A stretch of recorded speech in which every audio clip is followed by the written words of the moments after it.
Fox Sports. We are Fox. We are Florida.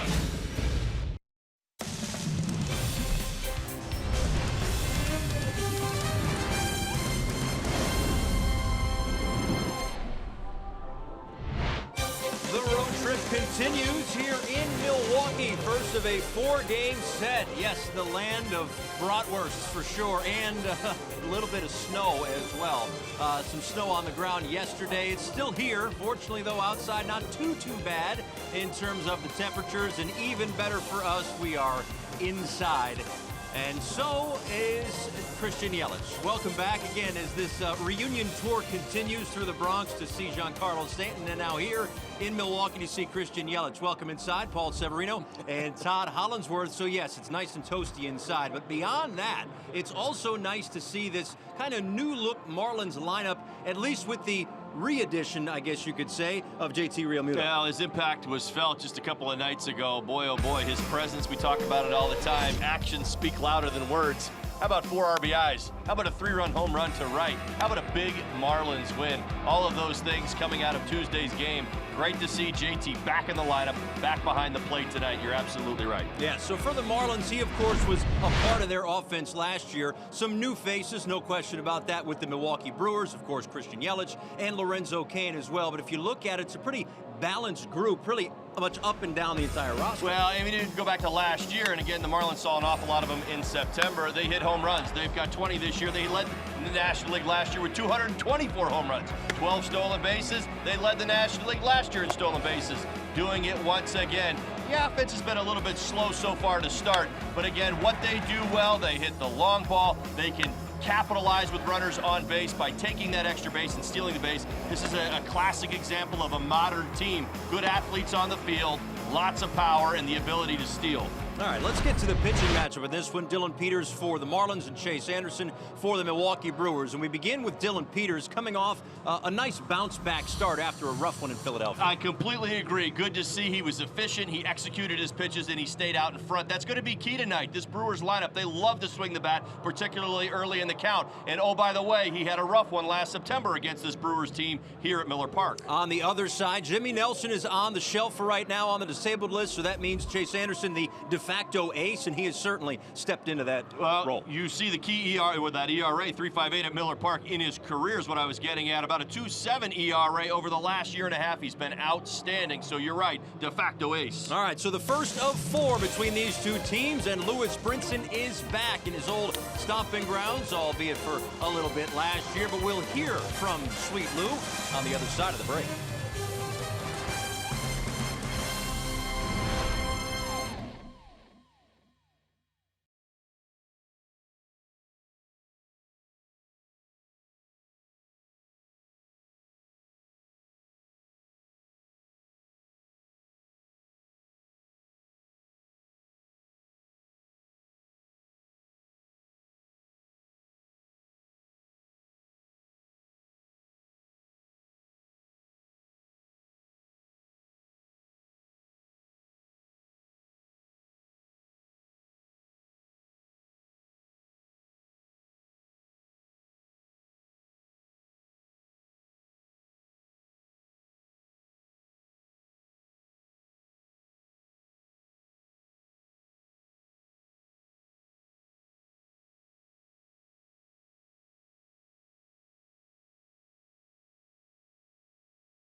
And Christian Yelich, of course, linked thanks to a trade this offseason. And meeting each other before the game. Let's go downstairs for more on Brinson. Here's Jessica Blaylock. Hey, Paul, we did not see Lewis Brinson in the lineup against the Yankees. Don Mattingly wanting to get his young rookie outfielder a couple of days off, let him regroup mentally, let him focus on a few things in the batting cages. But tonight, Lewis Brinson is back in the lineup against his former team. And for Brinson, he says he is ready to go. Just trying to make the adjustment that I needed to, just small things, and I thank Mattingly for give me time to kind of get my thoughts together and kind of get my game back together. It meant a lot, and I think I got some good good rest and good adjustment time, good time to work on some things that I need to work on, and just some adjustments that I need to make. This game's about adjustments, and I made some good adjustments in New York, and I'm ready to go this series. Just kind of getting control of his swing.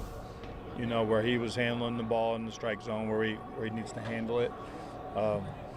Basically just started creating some good habits where he could work on some things without having to try to take it out there at the major league level for a couple of days. So we just felt like that series was a good series for him to kind of regroup. We had the DH. It was a series we knew we could protect guys from having to be in the game. But hopefully it was a couple of days, really ends up being 3 work days before you actually have to go out there and try to, put things in play. So Brinson will bat 8th in the order tonight, and he just got a nice round of applause from the crowd here in Milwaukee. Coming up next, it is first pitch in Game 1 of a 4-game series between the Brewers and the Marlins. Cold and snowy outside, but very comfortable inside of Miller Park. It's Dylan Peters versus Chase Anderson. Paul and Todd will have the call for you next.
Florida is brought to you by WB Mason. Who but WB Mason, the official office supply company of the Miami Marlins. Chevrolet, see your South Florida dealer today. And by your local Toyota dealer, Toyota. Let's go places. Back here at Miller Park. Roof is closed. Chilly-ish day here in Milwaukee, even though it's getting close to late April, but beautiful inside as the Marlins and the Brewers open up a 4-game series. Derek Dietrich will lead things off, and this has the perfect storm written all over it for him to have a big series. Not only has he certainly been locked in at the plate out of the leadoff spot, but here at Miller Park in 14 games, a .340 average with 4 home runs, getting on base nearly 43% of the time. Well, it's good to see good numbers, and again, he's swinging the bat very well. He's already got 21 hits on the season. That's outstanding. So you pair that with the great success he's had here. Hard to believe this 4-game series won't go Dietrich's way. So again, he is in the top spot, followed by Miguel Rojas. And again, the middle of this order looks a lot different the last couple of days with the return of JT Realmuto, who came back the other night in New York, Tuesday night, connected on a home run, part of a Marlins victory. So they hope to carry that over into today, win back-to-back games, but it will not be easy against Chase Anderson, who might be the best starting pitcher the Brewers have right now. Yeah, Chase Anderson's been hot. 2.82 ERA, 4 starts. This will be number 5. You see the good numbers across the board. He has given up 4 home runs. That's one thing that does stand out. He's done a pretty good job throughout his career of keeping the ball in the yard, although he's been touched up a little bit. He's a mixed guy. He's got 4 really good pitches, and you're going to see them all start long. He does not fall into patterns too very often. So he is on the mound, ready to go. Again, with Jimmy Nelson out, he's dealing with a little bit of a shoulder issue. That means that Chase Anderson is kind of the de facto ace of this bunch. And here is his scouting report. Yeah, let's give you the AutoNation scouting report real quick. It's breakout 2017. Mentioned it, 2.74 ERA, 25 starts. Only allowed 9 home runs last season at Miller Park. Now balanced attack. Fastball. You're going to see the 4-seamer at the top of the zone. He likes to pitch up there. You'll see the curveball and the change. He throws all of his pitches for strikes, and he has been tough on lefties. That's the one thing that definitely stands out. So far this season, 4 starts, 4 hits for the lefties, a 105 batting average against. So good stuff, and he's coming off a pretty good start. 6 1/3 innings his last time out, only 1 earned run. And he had 5 strikeouts against the New York Mets his last time out. This will be an 0-1 to Derek Dietrich. A ball and a strike to Dietrich, who has 7 multi-hit games so far this season, tied for 6th in the National League. Dansby Swanson leads them all with 9. Again, since moving into that leadoff spot, Derek Dietrich has been productive, helping to set the table for this Marlins offense. I'll even go back over the last year plus. Watching Dietrich early on last season, 2017, pulled so much more than what we see him do now. Loves to go line to line. If they pitch him away, he'll go away. If they pitch him in, he'll start to look in. He's just doing a real nice job at the top spot in the lineup of staying on the baseball. Chase Anderson has been really good for this team. If you go back to mid-July last year, 18-6 with a 2.70 ERA. As Dietrich fights another one off, still 2-2. That's 41 starts going back to, mid-July of 2016. So that's 41 starts, and he's 18-6 with a 2.70 ERA.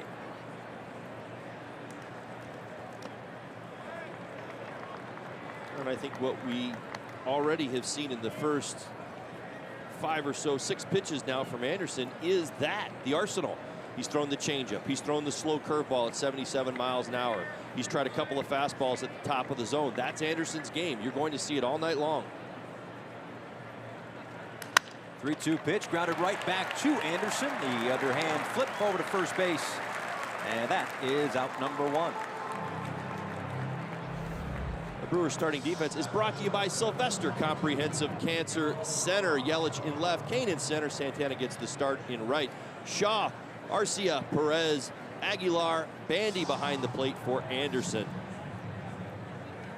There's Craig Counsell, 4th season as the manager here in Milwaukee. Of course, a former Marlin, crossed home plate in Game 7 of the 1997 World Series.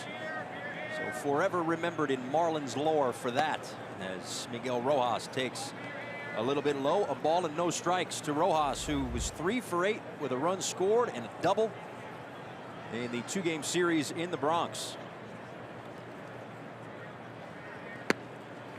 Extended his hitting streak on Tuesday with a base hit to right field.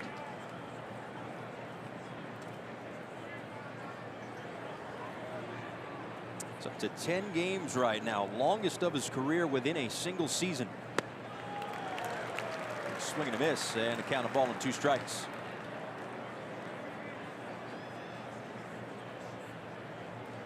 Fifth major league season for Chase Anderson.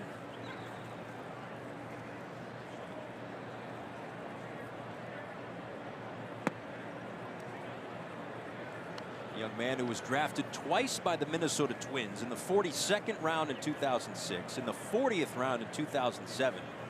Ended up drafting and signing, or being drafted and signed by the Diamondbacks in the 9th round in 2009. Left side. That's Shaw across the diamond. 2 ground ball outs here in the first.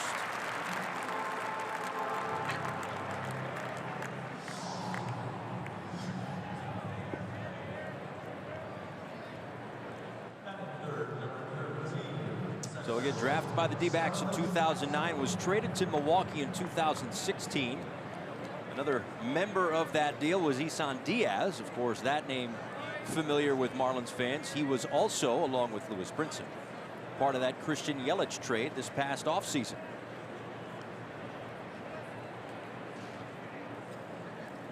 And now Starlin Castro with nobody on and 2 outs here in the first. Starlin likes to play here at Miller Park. Good career numbers against the Brewers, .292 average.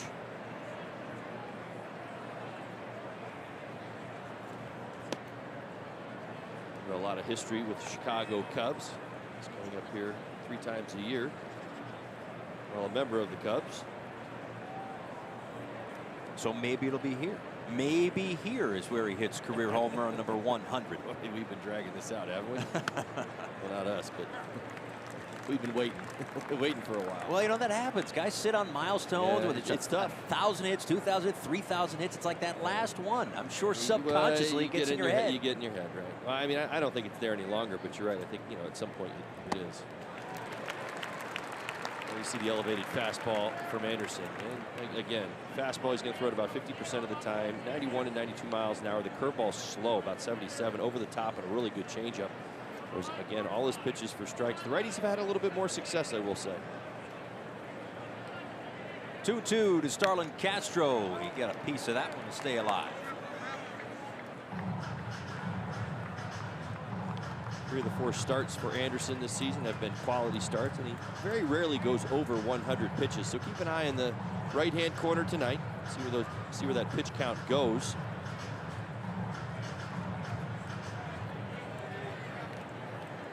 That start against the Mets put an end to their lengthy win streak. He was able to quiet down the Metropolitans, at least for a night, as Castro, a hard hit ball towards short. Arcia. 3 ground ball outs in the first for Chase Anderson. Checking on Dylan Peters when we get back.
Four-game series, Marlins and Brewers. Paul Severino and Todd Hollinsworth with you. There's an old face right there, our old pal, Christian Yelich, along with Lorenzo Cain. A couple of new faces in this Milwaukee Brewers lineup. A lineup right now that is yet to truly hit its stride on a couple of different levels. 12th in Major League Baseball in average, 22nd in on-base percentage, 17th in the major leagues in home runs. But you get the sense, Todd, that eventually this offense is going to find its stride. Well, you're probably going to believe that they're going to fall back to their numbers. Remember last season, 224 home runs for this offense that was first in the National League. And you're right, stolen bases, it's what they do. They're very athletic, but they have not hit stride yet. They've struggled here in the early going. And Lorenzo Cain digs in, spun around on the first offering from Dylan Peters, who makes his second career start and appearance against Milwaukee. 8 runs and 9 hits in 3 2/3 last year. Very nice bounce back start for him his last time out against the Pirates. Only a couple of earned runs, 6 innings, 78 pitches. Good to see. We do have that one start here last year. Remember Hurricane Irma. The Marlins were the home team, played up here in Milwaukee, September 15th through the 17th. And you see the line, 3 2/3, 9 hits, 8 earned runs. Not a whole lot has changed other than obviously Yelich and Cain to top this lineup for the Brewers. So some guys that have some numbers against them. It's a lineup that's aggressive and aggressive early. 2 balls and a strike to Lorenzo Cain, who takes upstairs 3-1. Of course, Lorenzo Cain, originally a 17th round pick of the Brewers back in 2004. From Florida, in fact, Madison County High School in Madison, Florida, a little outside of Tallahassee. Went to the Kansas City Royals in a trade and then back to the Milwaukee Brewers. And Cain, their former free agent, will draw the leadoff walk here in the bottom of the first inning. Marlins starting defense is brought to you by Sylvester Comprehensive Cancer Center. Dietrich, Brinson, Maben is your Marlins outfield. Anderson, Rojas, Castro, and Bohr. JT Realmuto behind the plate for Dylan Peters. 5-year, $80 million deal for Lorenzo Cain as he joined his former squad this offseason. And not long after that, the Brewers made a trade with the Marlins to acquire Christian Yelich. In fact, it was inside of 24 hours, really. They acquired 2 terrific young outfielders, as we know. Christian Yelich, so far this season, again hampered by an injury, back off the DL in yesterday's ball game. Missed 8 games with an oblique strain, but back just in time to face his old team.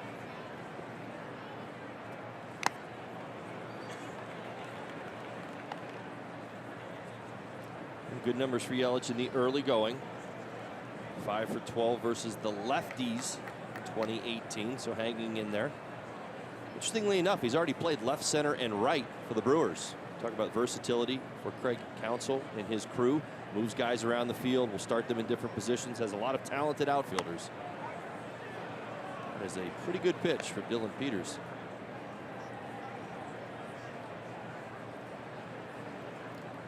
'59 home runs, a .293 average. Christian Yelich, of course, a first-round pick, 23rd overall by the Marlins back in 2010.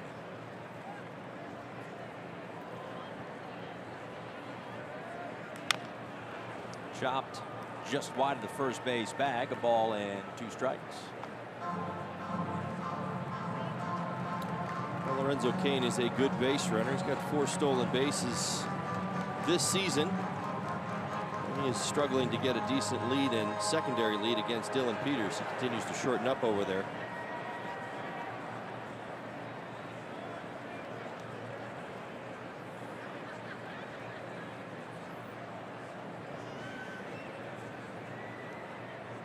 Pauses at the top and delivers as Yelich fouls that one into the second deck. Yeah, that pause, it's, as I mentioned, messing Cain up. He continues to move back to first base when he sees Peters pause at the top of his delivery. You can get Yelich to put the ball on the ground in the infield. It should be a good opportunity to turn 2.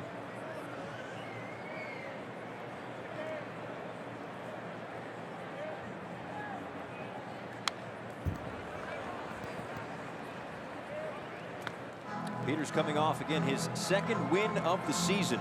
Start against Pittsburgh Pirates after a A rough one in Philadelphia, 9 earned runs, gave up 2 grand slams, but it was certainly nice for him to bounce back. Don Mattingly enjoyed the bounce back from him as well. He said afterwards that he executed his pitches. It felt nice after that start against the Phillies.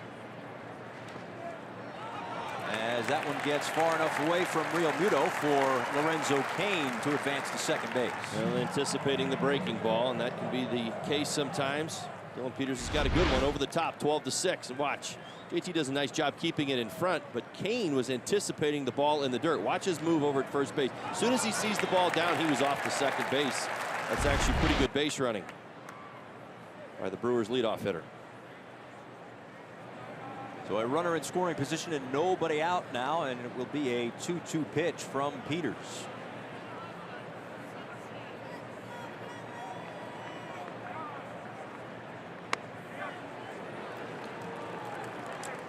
Just missed. 3-2.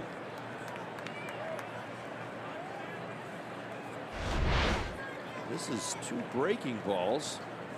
Ball that were pretty good pitches that were inside the strike zone. I think they're sensing a little frustration from the Marlins.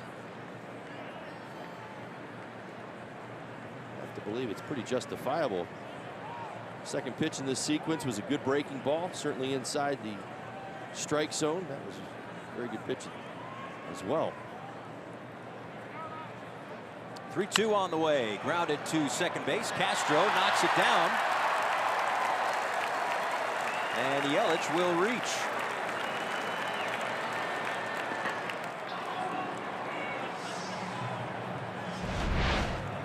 Christian Yelich does a nice job. I think he thought it popped up. Pulling the ball to the right side. He was trying to get it over. You see Starlin there. His eyes, after knocking the ball down, wander up to the right. I think Starlin Castro believed that this ball ricocheted up and away. See, look at his head rise up as if it popped straight up. Obviously, the ball's still down on the ground. Blue Crew in business. There's on first and third here in the first. Well, that'll bring up Domingo Santana, who swings at the first pitch and fouls it back. He is currently mired in an 0-for-12 homestand right now. But when right, just going back to last season, this guy can certainly provide some power for this Brewers offense. 278 last year, 30 home runs and 85 RBIs. Well, he's the prototypical Brewer player in my mind. Stole 15 bases as well, 875 OPS. Do a lot of things well. Good athlete. I mean, it really is the case with a lot of these Brewers. At the top of the lineup, obviously Yelich off to a hot start. Of course, he missed some time on the DL. And Cain off to good starts. But you look at the rest of this lineup, it was interesting, you know, going through my notes. Most of these guys had these incredible 2017 seasons. Most of them have gotten off to a slow start here in 2018. Santana no different. 2 for 19 versus lefties. 2 for 19. 105 batting average here in 2018. This is a Brewers team that comes in 10-9 on the season. And again, it is early, a couple of weeks into the season. 2.5 back of the Pittsburgh Pirates in the National League Central. And the 0-2 to Santana.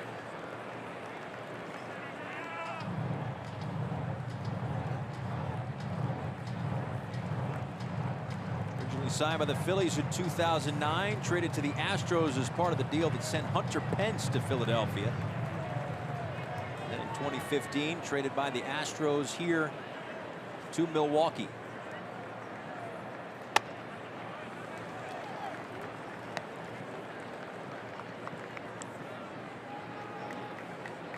Dylan has the attention of Santana to the inside part of the plate. In fact, Santana's swing has kind of been out and around. He's looking in right now. Got him set up for something away if he chooses to go out there. He does. He chases one away. Well done by Dylan Peters. Not only does he get to the outside corner, he changes speeds. Great job setting up this at bat. Santana thinking about the velocity, the breaking ball to the inside part of the plate. And as you see right there, a bit of a panic swing, almost like he was trying to foul it off on the changeup away. Well done, Dylan Peters. So a big strikeout. Still first and third here, one away for Travis Shaw. That's some very good career numbers against the Marlins. And the only Brewer that's played in every game so far this season. Check over at first. A bluff step off of third by Lorenzo Cain. Well, I think it would be fair to say about Travis Shaw that the accelerated expectations of this Brewers team are in part, go back to the acquisition of Shaw and then the year he backed that up with. Good player with the Boston Red Sox. Comes over here, 31 and 101 last year. Now all of a sudden everybody's talking about the Brewers winning this division.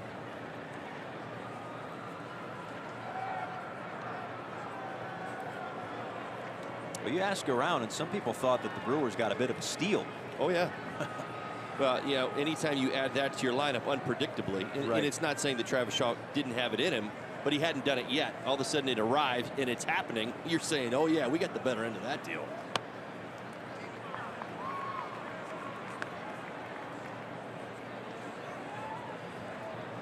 Certainly, Craig Counsell happy with the returns last year.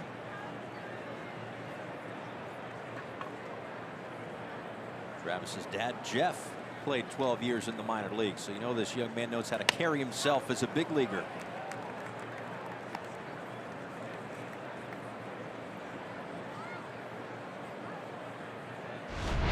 Dylan Peters continues to make pitches on the corner. He is not getting that outside corner. We've now seen 3 pitches to the same spot that have not been called. Runner goes, throw down to second.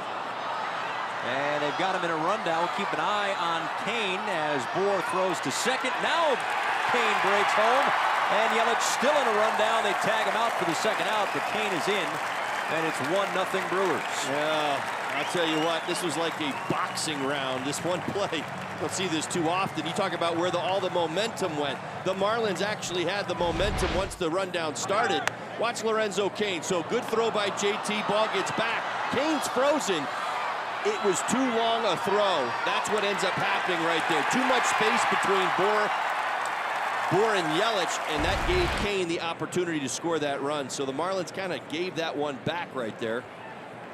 The first run on the board for the Brewers. And by my count, that's the first out this year that's been a zip code.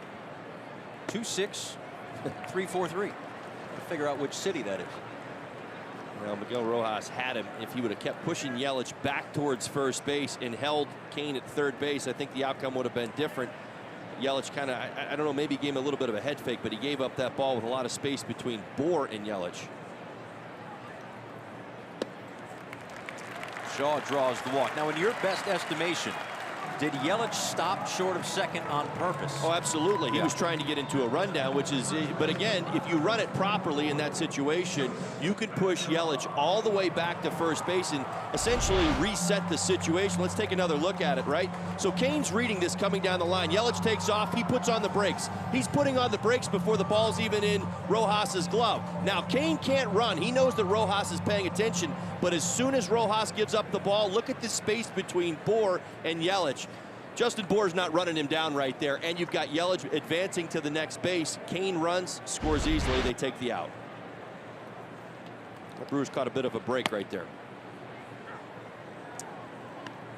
Jesus Aguilar takes strike one.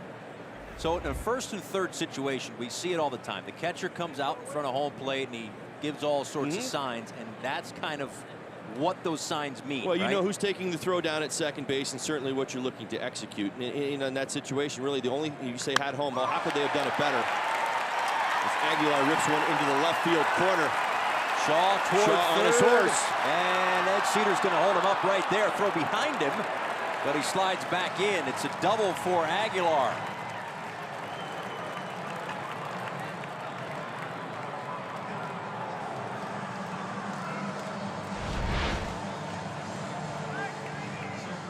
Aguilar all over it, pitch out. Again, big numbers against the lefties throughout his career. He gets the start tonight. He's ripping one into the corner already. Shaw off with contact. Again, 2 outs. He was thinking about scoring. Dietrich did a nice job of getting the baseball in.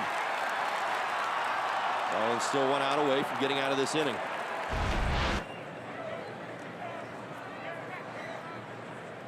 Nice job by Derek Dietrich. Got that in quick and held Shaw at third, but here is Hernan Perez, 2 on and 2 out. And this one looped into shallow right field, and Starlin Castro will put that one away for out number 3. The Brewers score a run. The Marlins hope to get it right back with the red-hot Justin Bour coming up to lead off the second.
The Brewers have a 1-0 lead right now. They scored that run on a kind of, I don't want to say it's a broken play because it's a design play by the Brewers, maybe more broken on the Marlins side of things, but Don Mattingly talking to Miguel Rojas about that rundown that ultimately led to the Brewers' first run of the game.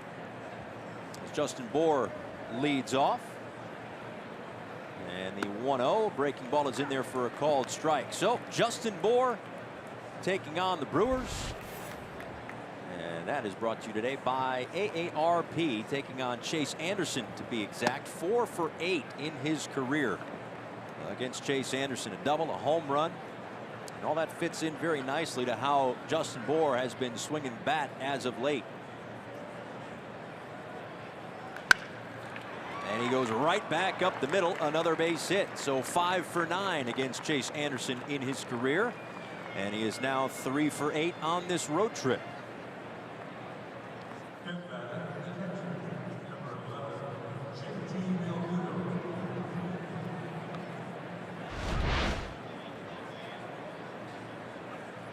Job by JB going back through the box. Well, you know what? 4 for 8 turns into 5 for 9. You feel confident about things and you go in there and do what you do. You got to like his approach. It's either going the other way or hitting it over the wall. Well, listen, some of the best advice I got early in my career from one of my favorite hitting coaches, Reggie Smith, used to say to me, listen, you want to know how you're going to get pitched? Look around the infield and see what they tell you. I mean that seriously. You go out and see how the defense sets up. It sends a message. You got 3 guys on the right side. What do you think they're going to try to do? Well, they're going to try to get you to swing at something that's going to put the ball on that side of the field. JB seems to be doing the opposite of what they're looking for right now. From JB to JT Realmuto, who homered in his return on Tuesday night against the New York Yankees. Takes a ball. Well, I think we've figured something out about Chad Fairchild's zone. It will not be high today. Certainly not interested in the top of the zone. We've now seen about 4 or 5 pitches right there, borderline pitches at the belt that are not getting called either direction. Realmuto lines one out to right field. That will hang up for Santana. 1 away here in inning number 2. So Chad Fairchild behind home plate. Mike Estabrook, the umpire, at first. Alfonso Marquez, the crew chief, is at second. Bruce Dreckman is over at third today.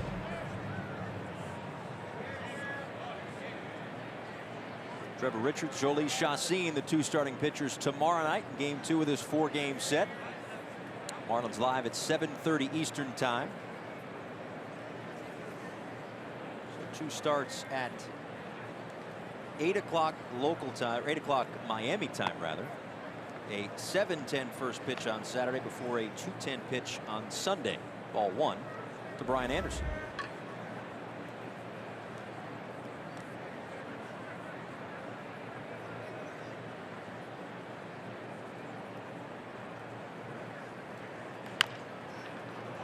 Rolled to third. Travis Shaw on the run makes the play. Whether you're from Dade or Broward, speak English or Spanish, your voice counts. Marlins are committed to elevating your experience at the ballpark.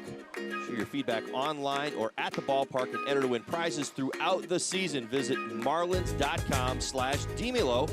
Get started.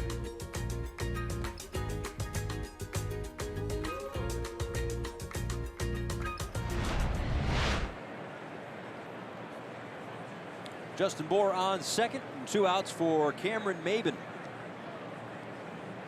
1 for 6 in New York. Had a run scored, an RBI though. An RBI opportunity with 2 down here in inning number 2. Maben has history with Anderson, 3 for 7, so good numbers coming in.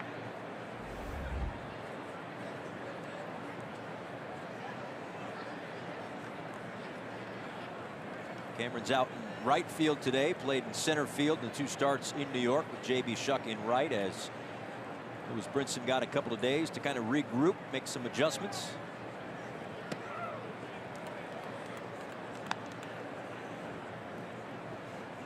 Maben has fared well here. Miller Park, last 4 games, 296. A couple of homers, 6 RBIs. See, I said Marlins Park because last time I was here it was a home game. That's right, of course. Palm trees. Maben out to left field. Yelich moving over. He will track that one down for out number 3. Go to the bottom of the 2nd inning here at Miller Park. 1-0.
In the Miami Marlins bullpen is Miranda Gonzalez, acquired from the Mets in a deal that sent A.J. Ramos to New York last year. The corresponding move there, Chris O'Grady placed on the 10-day disabled list, a left shoulder strain for him. Saw Dr. Kaplan, going to get shut down for 3 to 5 days. Had a few days in between outings, did Chris O'Grady. Had something kind of flare up, then he felt okay and pitched in New York, but then afterwards it kind of flared up again, so they're just going to shut him down for a few days, and in comes Miranda Gonzalez. And when he toes the slab for the first time, Don Mattingly will have that honor of allowing that young man to make his major league debut. Orlando Arcia fouls that one back. A ball and a strike to the Brewers shortstop. Arcia, and then Bandy and Anderson, 7, 8, and 9 to up for the Brewers. Probably will not be the first time for Don Mattingly handing the ball to somebody making their major league debut. You agree? I would certainly agree. It's sharply over to third. Brian Anderson with the long throw, and Arcia is retired. One away. But I would imagine that's one of those things that never gets old. No. Like when the AAA manager or AA manager gets to say, hey, you're going to the big leagues, that never gets old. Well, manager Don Mattingly loves watching the young men succeed. He gets as much joy in this now as he did, you know, his Dodger days manager. I mean, listen, had a conversation with him today talking about some of the young players, and I mean, he lights up when he sees their successes. He loves it. He loves what's going on right now with some of these young guys and the improvements that they're making. He'd love for it to turn into a few more wins, but you're right. Never gets old. You get to hand that young man the baseball and say, don't screw it up. Well, it was interesting because we were kind of having a conversation about, you know, as hitters, you know, trying to control our emotions and, you know, through the slumps and the good times. Jet Bandy pops this one up third base side. Real Muto is there, but this one will head into the first or second row.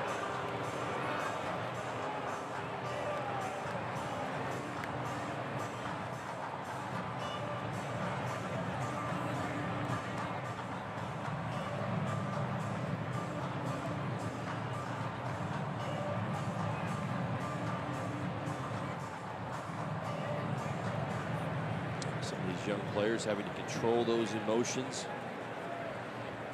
allowing them to get the most of them. And again, so much of those emotions are dictated by success on the field. The thing you learn as a young player is that you learn to control it, and control your ups and downs a little bit more easy.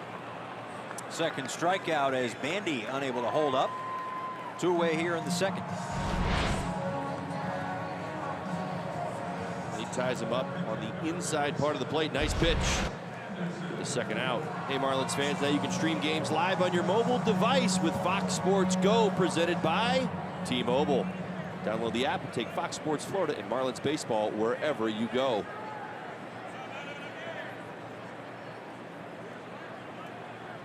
Dylan Peters delivers to his counterpart Chase Anderson. There is a called strike.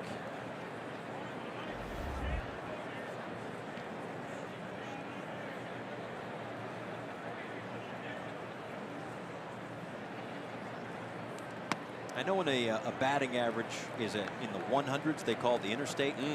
When it's a zero, Dirt road. Dirt road. Got it. Okay. So you gotta get all these things straight. Haven't noticed there's a few cliches that are thrown out in this sport. Right.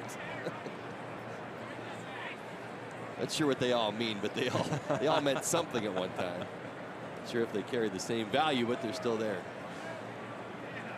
1-2 to Anderson, right back to Peters. May have gotten a piece of him, but there to scoop it up is Rojas over to first. A 1-2-3 second for Dylan Peters. 1-0 Milwaukee.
Anderson on the mound for the Brewers. Growing up, he was very close to his father, Robert. Now, unfortunately, Robert passed away in 2012 before he could see his son make his big league debut. So to honor his memory, Chase wears the same outfit to the ballpark before every home start. It's a pink polo, it's a pair of faded Wranglers, and it's cowboy boots, guys. It's all items that belong to his father, Robert. That's an interesting tribute, no question about it. Speaking as someone who has, lost their father before ultimately reaching their dream job, I know certainly the emotions on a every fifth day basis for Chase Anderson for sure. So any sort of throwback to Pops, I can appreciate that. So one of those things that you root for stories like that, youngsters like this, and obviously he has settled in very nicely at the top of this Milwaukee Brewers rotation. He will face 8, 9, and 1 for the Marlins here in the third inning. Lewis Brinson, Dylan Peters, and Derek Dietrich. So Brinson again back in the starting lineup. Did not play, or did not get any at-bats, rather, in the 2 games in New York. Spent some time trying to straighten some things out, adjust the approach or the stance. But walk me through it. When a player gets a couple of days off, this isn't pregame work and you're in the lineup at 7 o'clock. This is a couple of days off. What is going on? I'd like to believe some quick retooling of the swing, and really more than anything, you're not overhauling your swing. This isn't he went from an open stance to a closed stance to low hands to high hands, where it's a complete overhaul. You're trying to maintain your level of consistency because it's got to feel right here at 7 o'clock tonight, and 3 days isn't going to fix it. But what you try to do is get yourself into a better state of mind. Get your hands right, get your timing right once again. Like the first thing I would tell you with Lewis Brinson, without even getting technical, through his slump, he's not on the fastball. He's not seeing the ball. So what do you work on? You work on getting on that fastball a little bit more and giving yourself a fighting chance. You do things simply. You can make subtle changes from day to day. You cannot overhaul, though, in such a short period of time. A swing overhaul can happen in spring training, but during the course of a season, that's very difficult to do. So I'll say this. Last couple of days, he's probably done some tweaking, and then he's gotten into a rhythm of that tweaking, whether it's taking 50 flips or some short screen to try to get that rhythm back. 2-2 to Brinson, who drills this one out to deep left center field, and I'd say it worked. Lewis Brinson with his first home run as a Marlin. Welcome back to Miller Park, Lewis Brinson. Are you kidding me? Yes, sir. Well, whatever happened in the last 48 to, I don't know, 56 hours, keep doing that. Dare I say best swing of the season? I think we just saw it. Great to see. Look at the enthusiasm and excitement in the Marlins dugout right now. That was awesome. There isn't, listen, that is a moment that a hitting coach will smile upon. He will remember for the rest of his life. They put in the time and the effort behind the scenes, made it work, and for Lewis Brinson right there, look at the satisfaction on their faces. Instant return. That's what you like to see. Man, that had to feel good. I know when he broke an 0 for 20-something skid and got a base hit, you could see him kind of clap his hands. That felt good. Oh, there's no doubt. Without getting too crazy, I hope there's an early bus tomorrow, because there may be the entire lineup coming in for some quick early work tomorrow. If Pags and Frankie and everybody, are getting everything ready to roll early, guys will be like, yeah, what did you do so I can go do it? Let's see it one more time. Look at the timing. Really, that's just it. I look at it, and again, without saying or really knowing exactly what the timing was, he looked relaxed. The leg did not, that front leg didn't hit the ground so hard. It hit it with a much more rhythm and much more confidence. There was a better flow to his swing path. That ties things up in 1, and it is the first run given up by the Brewers after they shut out the Reds each of the last 2 days. And the big equalizer. I know every player is probably different, but when you were hitting and you were not going right, were you more of a looking at video, good video No, versus bad I was a video? get in the cage. I really didn't want to watch the video because I have a hard time, even now, and it's funny because my wife says to me all the time, you're on TV every day. I have a hard time looking at myself, right? Or even listening to myself sometimes. Now, nobody responded to that on Twitter. I don't want to hear about it. But the point is, some of us are video guys, you're right, and some of us are grinders. They like to go down to the cage. That was me. I'd love to get in the cage and work it out because I needed for my hitting coach to have the eyes that I wouldn't have on myself, because every time I looked at my swing, I thought it was an ugly one anyway, even when it was good. You know, we showed the video the other day of the, one of my best days in a major league uniform when I hit 3 home runs. I was looking at that swing and thinking, boy, my front foot's not down on time. Like, even now, I still see that about myself. So I have a feeling Brinson's very much like that. He wants Pags and frankly, look at his swing, and he wants that instant feedback from his hitting coach. Dylan Peters working a nice at-bat here and works a walk, which follows the home run for Brinson. First walk for Anderson. 1 on and nobody out. Look there at Craig Counsell. Time for your Toyota Trend. The Brewers starting pitching. Again, as I mentioned before, this was the first run that they have given up after they shut out the Reds each of the last 2 days. First 8 games versus the last 11. They seem to be figuring something out. Well, the one thing that is a bit surprising, and this isn't taking anything away from the moment, is Anderson. We talked about, de facto ace. He's been really, really good. Only 14 home runs allowed in just under 150 innings last year. When a ballpark like this, very commendable. He's already given up 5 home runs this season, which is a surprising number. In fact, that's the 5th home run he's given up at Miller Park. Excuse me, all the home runs he's given up have been here. In just over 12 innings of work.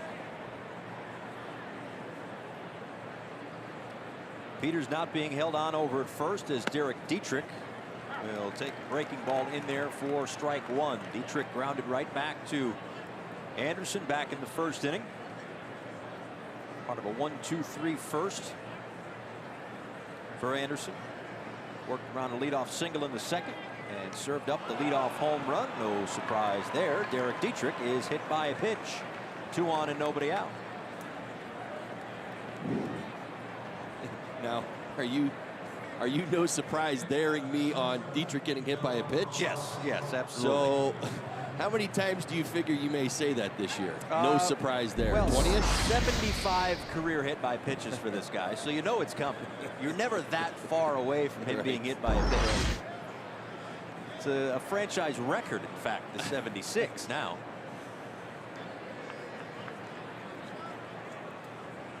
Another opportunity for the Marlins to push across some runs. We get a runner in scoring position. Marlins were outstanding on Tuesday. 2 on and nobody out for Miguel Rojas, who swings at the first pitch and fouls it back. We talk about it an awful lot. Again, this Marlins team doesn't have a whole lot of power, and again, not as well, at least not as much as they had last year, but we do reference the runners in scoring position. Game they won in New York, they won 9-1. They were 5 for 11, so they did a very nice job of coming through with big hits in these situations.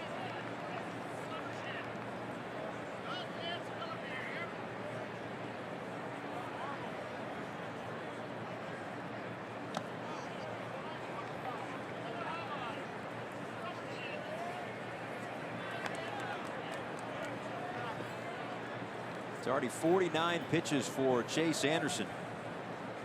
Marlins are, as this lineup starts to roll over, doing a fantastic job of being patient. As we mentioned, he's a 4-pitch mix type of guy. He works around the strike zone, wants you to expand with 2 strikes, but the Marlins have not allowed him to get ahead here of late. Go back to the Peters at bat. Yes, I am. He put together a great quality at bat, laid off some tough pitchers' pitches. That one below the zone. 2 balls and a strike to Rojas.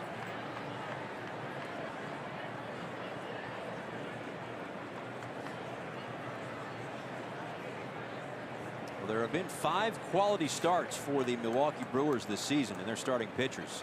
6 innings, 3 earned runs or less. And Chase Anderson has 3 of those 5 such starts. That upstairs, 3-1.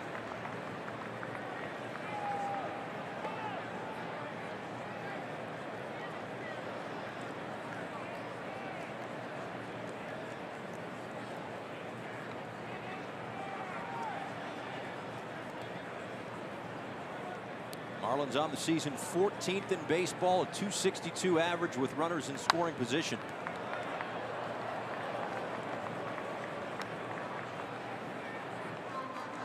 Middle of the pack across the board, and middle of the pack in the National League itself at number 8. The situation here, 1 in on the home run from Brinson, 2 on, nobody out. Rojas up now, Castro, Bohr, Real Muto to follow.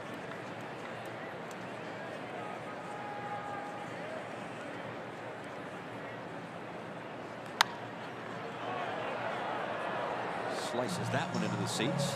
3-2 still. Talk about productive at bats. You see Rojas. There's been nothing that has been pull in this swing, trying to shoot the ball the other way. Move Peters along, move Dietrich along.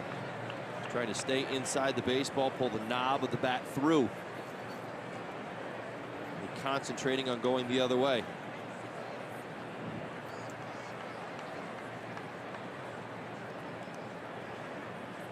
Payoff pitch to Rojas. Over to second base. 1. And a close play at first, but Rojas doubled up. Peters moves over to third, and a big double play ground ball right there for Chase Anderson.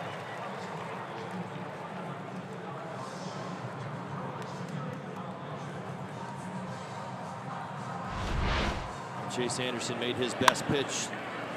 The one that was put in play, two-seam fastball, tailing in on Rojas's hands. He did stay inside the baseball, but right to second. The double play gets turned. Take a 2-out base hit.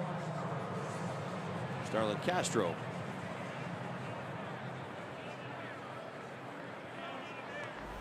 Castro grounded out to shortstop to end the first inning. He bats here in the top of the third with Dylan Peters 90 feet away from giving the Marlins the lead. Swings at the first pitch and fouls it back 0-1.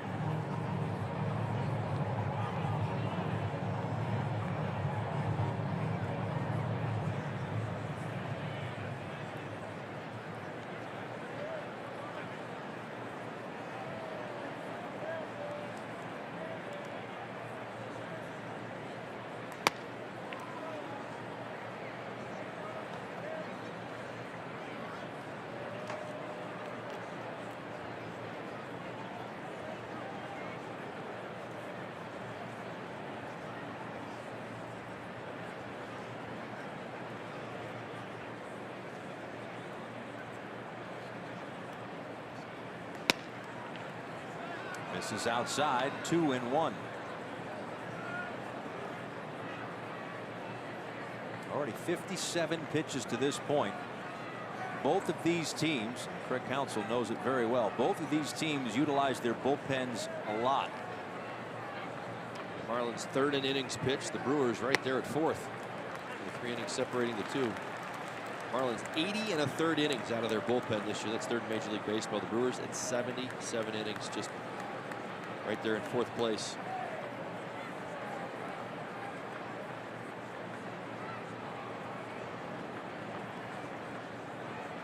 Two and two from Anderson. Swing and a miss, strike 3. So he gives up the leadoff home run to Brinson. Has 2 on, gets a double play and a strikeout. But Lewis Brinson connects on his first Marlins home run, and he does it against his former club. We're tied at 1.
not only to connect on his first Marlins home run, but does it against his former team and also to help himself maybe break out of a slump. It's only one at bat, and I know he wants to build on it, but got to feel good nonetheless. Oh, by the way, it ties the score at 1. Paul Severino, Todd Hollinsworth, back with you here in Milwaukee. Come out to the ballpark and celebrate Puerto Rican heritage on Saturday, April 28th, when the Marlins take on the Rockies. Purchase a bundled ticket package and receive an exclusive Puerto Rican Heritage Night jersey.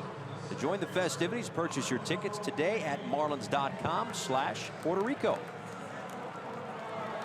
Let's take another look. The home run, Lewis Brinson. Good to see paying dividends. Center, up a little bit, 94 miles an hour. That's always a good sign. I've said many times you start to hit higher velocity and you feel good about it, and you see how it traced out of here. That was a long line drive. This wasn't a high arcing big time home run with tons and tons of home run angle on the ball. It was a line shot that got out of here in about a second and a half. So good to see, and you see those adjustments. Two things that stand out in his swing to me: that front side was softer when it landed, and the hands were quicker to the ball. He's got active hands in the hitting zone, and he likes to kind of get them moving before he comes through, and he did a real nice job there. Brinson slower in his approach into the zone.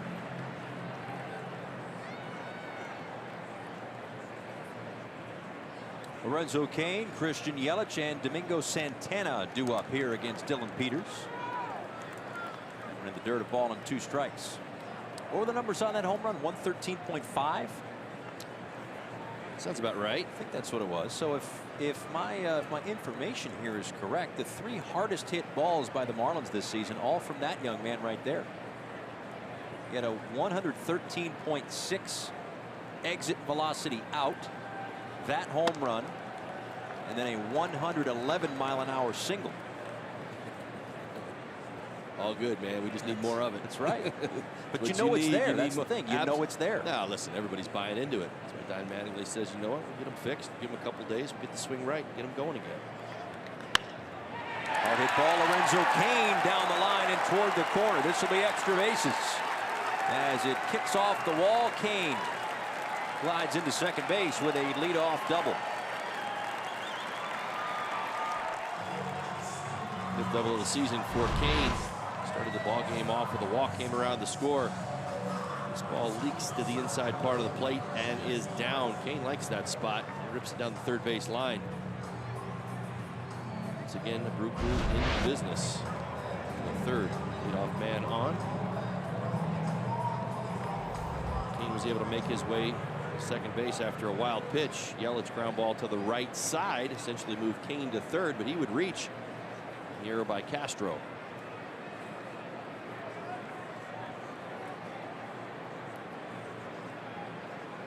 So Cain away from second.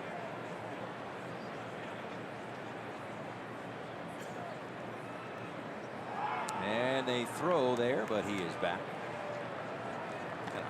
Kind of tumbled in there, rolled in there, but back nonetheless.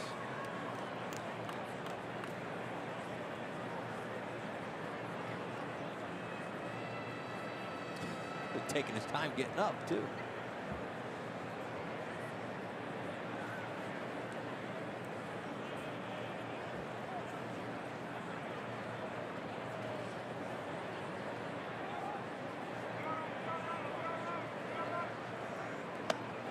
Upstairs to Yelich, who you mentioned, Todd, was reached on an error and was erased on a 2-6-3-4-3 caught stealing. Where? But a run scored. Crawford, West Virginia. Thank you. That's right.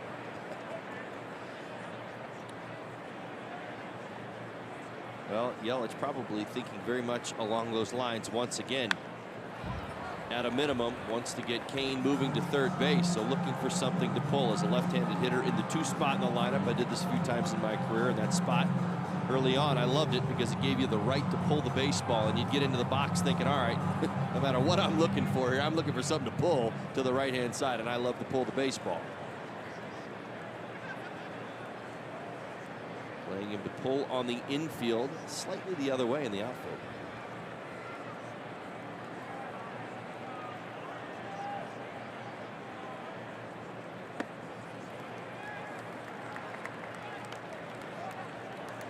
Don Mattingly said today he would like to see a lot more consistency from his starting pitchers. Got another great start from Harlan Garcia the other night on Tuesday in the Bronx. 5 innings, 1 hit ball. Dylan Peters was part of that string of 3 consecutive quality starts in the last go around of this starting rotation.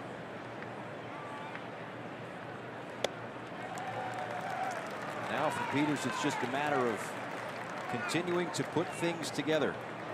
Now, one thing that really does stand out for Peters is putting hitters away. Just looking up some of the numbers, it's certainly a trend that I've picked up on with 2 strikes that Peters has not been at his best always. In fact, hitters hitting .304 against him with 2 strikes.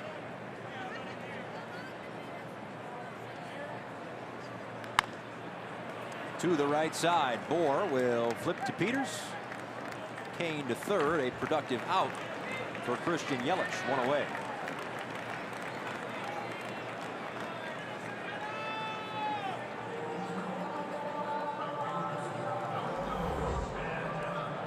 Second of a 4-game set tomorrow night. Marlins Live is on the air at 7:30 p.m. Eastern Time. Craig Minervini and Gabby Sanchez in the studio. Trevor Richards and Jolie Chassin, the 2 starting pitchers. There's Trevor Richards. And I'm being told we have a fantastic story on Trevor Richards.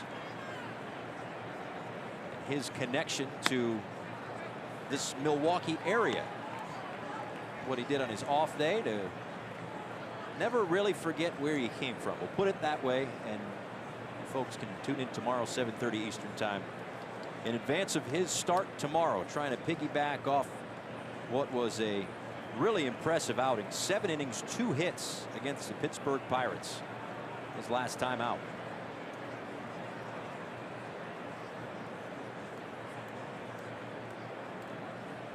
Minor league pitcher of the year for the Marlins last year. Independent baseball to the big league rotation.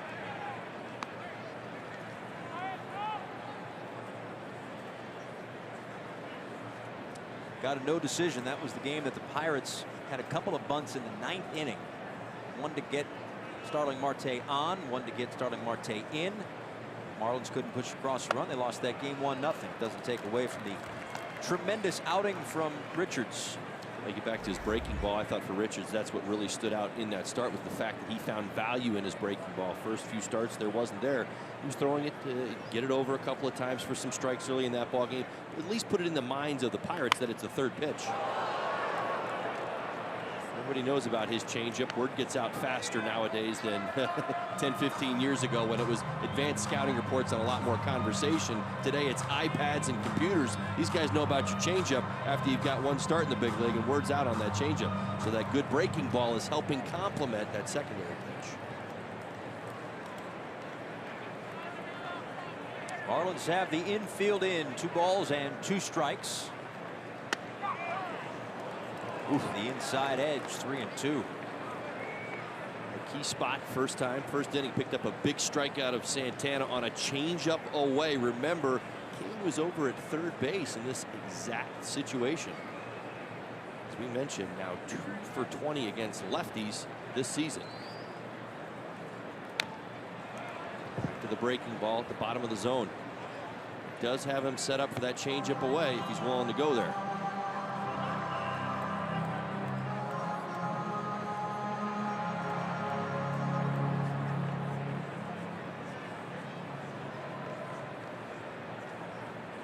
Up over 50 pitches with 1 out here in the 3rd. Pulled foul, and once again he'll see a 3-2 pitch. Got away with a bit of a mistake. Missed JT across the plate. Got it far enough in on the hands of Santana. It's meant to be low and away.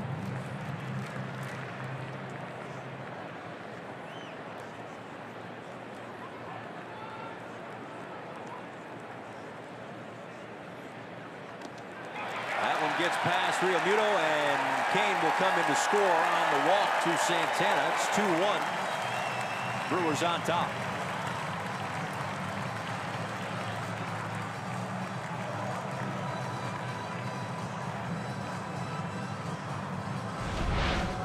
JT unable to keep ball 4 in front. Again, misses all the way across the plate.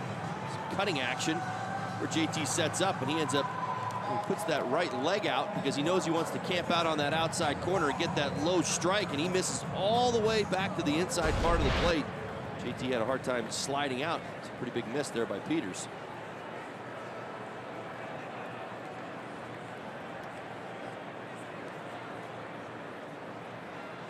And now it's Travis Shaw.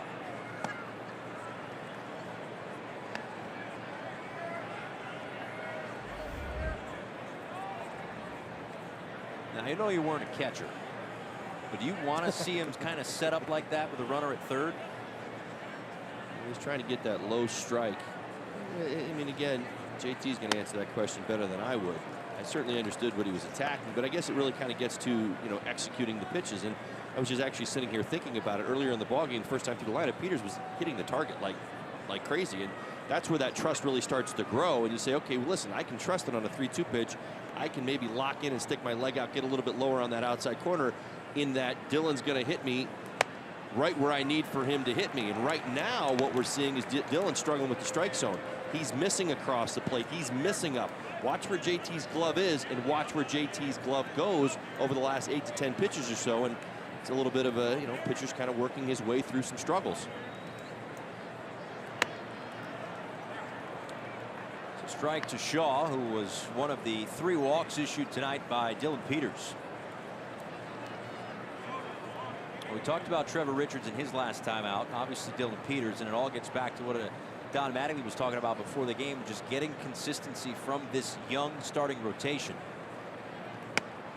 You know, part of the problem with a young starting rotation, inconsistency. It's human nature. The young players are incredibly inconsistent. That's why you typically watch, you know, the teams that go to the World Series and the playoffs every year are at least mostly inspired by veterans.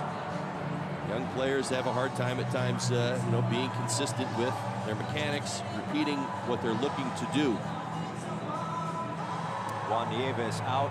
That's the thing. I mean, listen, it's been 2 starts for Harlan Garcia. I mean, nobody's really penciling him in for Cooperstown just yet, but it's certainly a nice start. But if you take the 2 starts for Harlan Garcia out, this Marlins, the starting pitchers have a 6.71 ERA.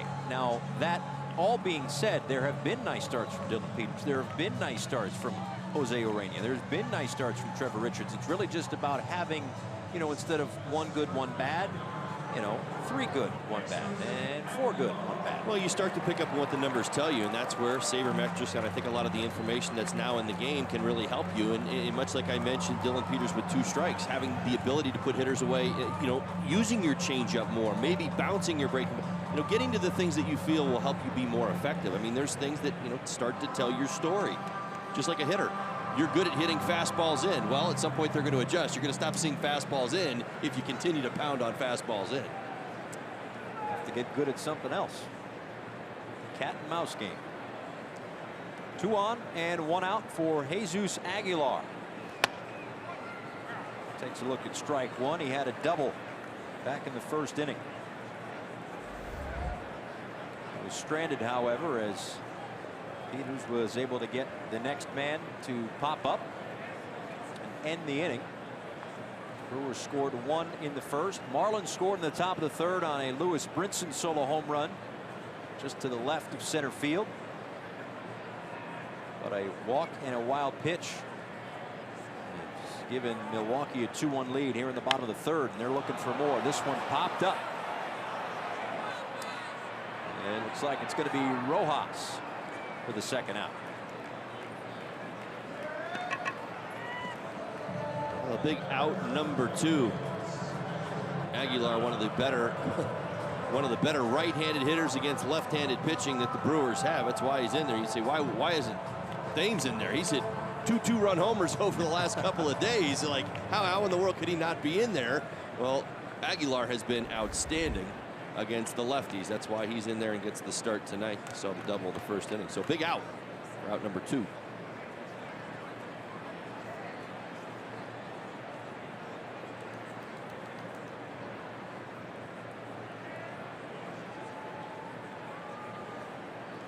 Two on for Hernan Perez. It's a breaking ball in there for strike one. Perez popped up into shallow right field into the glove of Starlin Castro to end the first inning. You have to be careful with Perez. Loves to swing the bat.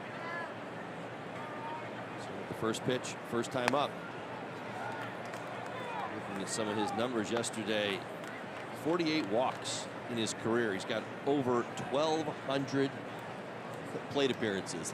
That is a walk rate that is below 4%. What does that tell you? He is going to swing the bat. He will find a way to put the ball in play. He's swinging.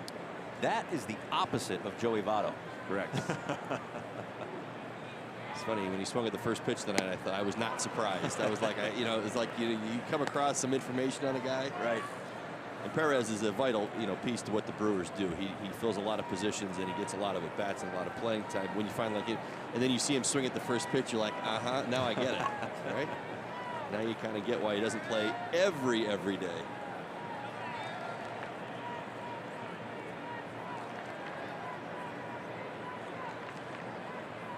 Peters delivers a 1-2, fouled straight back.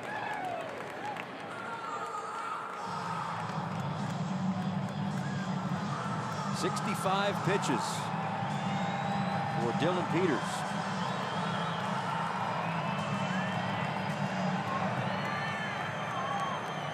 "26 in the first. He kind of settled down a bit in the second, but Brewers have made him work here in the third. A double for Kane, a ground ball, a walk, and a pop up. And now 2-2.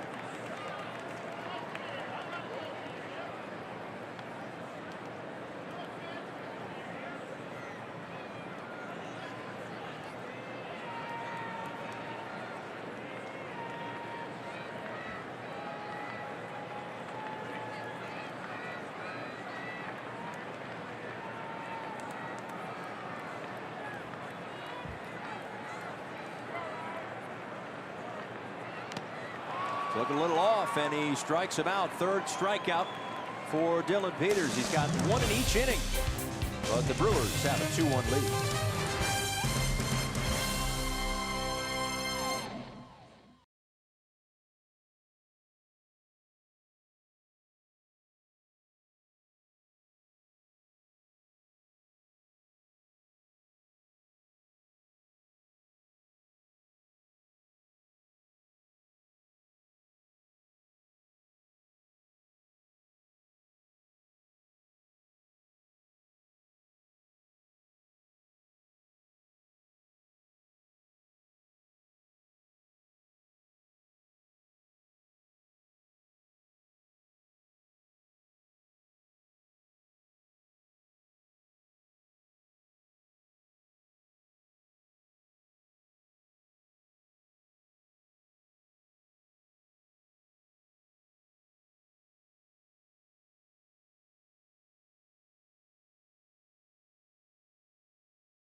Moore, and he is the co-host this week with Kelly Sacco on Marlins Clubhouse. That is coming up tomorrow, 7 o'clock Eastern time, before the 7:30 edition of Marlins Live pregame show as we are here in Milwaukee. So everything kind of bumped back an hour. That'll be fun. They went Always bowling. 9, every single time. Always 9. Yeah, I know. Right. Well, that's not a strike either. It's low to Justin Moore, who had a base hit in the second inning. Right back up the middle.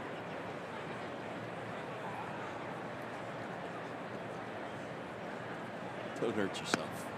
Your right arm, pat yourself on the back. I got it.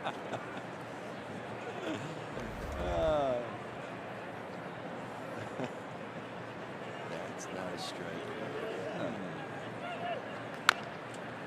This one is grounded to first, and Bohr is retired for the first out. All right, so let's see. What do you got? Oh, yeah, look at the curve. That's professional. Hugging it. That's right.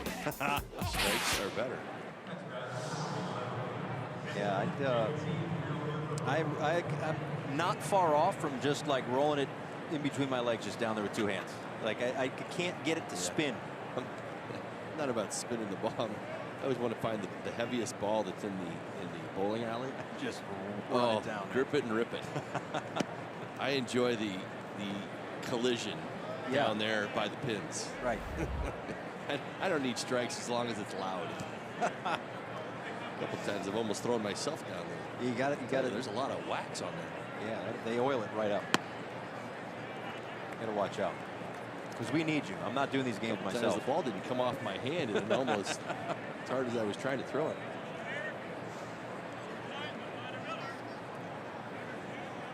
Real Muto lined out his first time up to right.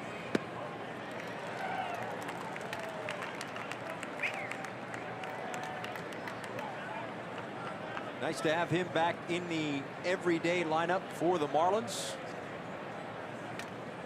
as they are on the precipice, in a way, of getting some other guys back, as well as, I'll tell you right now that we have a message from FPL. At FPL, we're using technology to help us keep reliability high and bills low. That's how we're changing the current. Chase Anderson was looking for a kickback inning. So far, 2 outs here in the 4th at 66 pitches. He's made quick work. More in Real Muto. Balanced the scales a little bit. A little bit more aggressive with the fastball.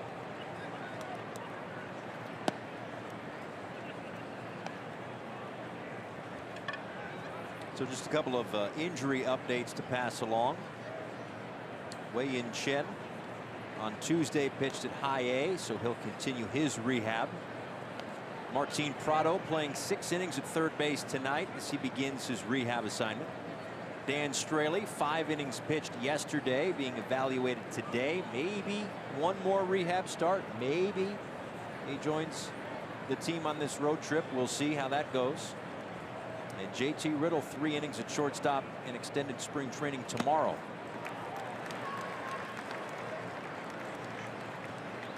Of course, the first big addition was JT Realmuto, who had a home run in New York,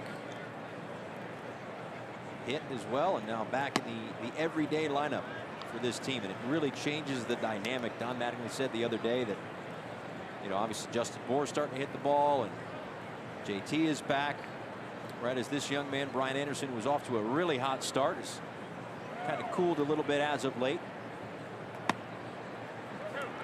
Still among the leaders, among rookies.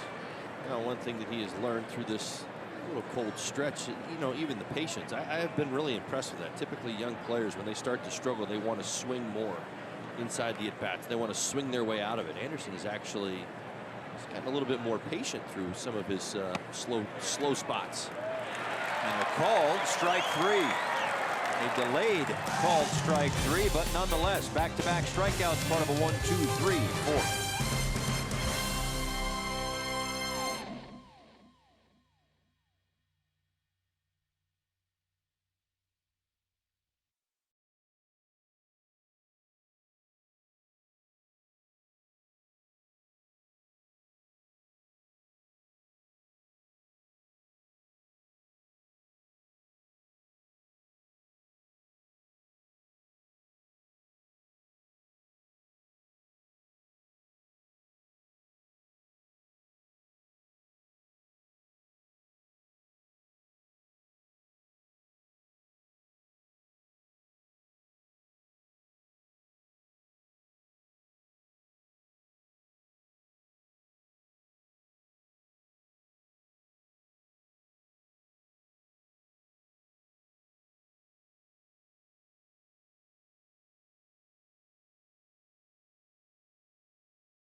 Joints, aches and pains, trust Cleveland Clinic, Florida, the #1 orthopedic care in Florida.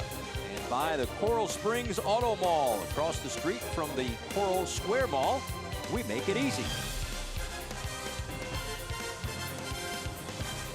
We were walking from the field up to the booth. We walked right behind Bernie Brewer. I was starstruck. And I didn't have the guts, but the handlebar mustache to get you. Yeah. Otherwise, he'd have blended right in. I didn't have the guts, but maybe I'll ask around by the time this 4-game series is over. Slide down the slide. Have you done it? I have not. Would you? No, I don't. I don't do those childish things. Come on. You don't want to say "we" and go about 25 miles an hour down a slide? I don't do those childish things. I told you. Now I would have stolen. I was thinking about stealing his head as we were making our way up here. He was walking back. You're right. He was already past us. Right. I was wondering if I could actually get the head off and run. See how far I get. Hide it somewhere in Miller Park. You are cruel. Well, you're a mean individual. No. I just thought that would have been. You don't want to go down a slide. You're trying to take his head. Boy, he's the enemy. I thought I knew you. He's the enemy. He works for the Brewers. So does Bob Uecker, but you're not trying to knock him off. No, that's true. Come on. Be a quick trip down there. Yeah. Knocked down there by Bohr, getting over to cover as Peters grabs it with the bare hand and retires Arcia for the first out here in the 4th. Well done, everybody involved, starting with Justin Bohr knocking it down. Arcia hits it hard to the right side. Maybe knocks it down, and Dylan Peters does his best. It's like running the option right there. It's like the halfback, right? Little sweep left, quarterback reads, and then flips to the guy as he makes his way around the corner. Shot by Dylan Peters with bare hand. Now it's Jet Bandy, but that was executed to perfection. If you've watched enough PFP drills, pitcher's fielding practice, you know that the pitcher is supposed to run to the line, find a spot, 15, 20 feet up the line, and then run alongside the runner. Stay inside the line so there's no collision. I think the barehanded part is you can add that on your own. Yes. Easier for a lefty, though. Executed to perfection for the first out. It's 1-1 now to Jet Bandy, who struck out back in the 2nd inning. One of the 3 strikeouts tonight for Dylan Peters.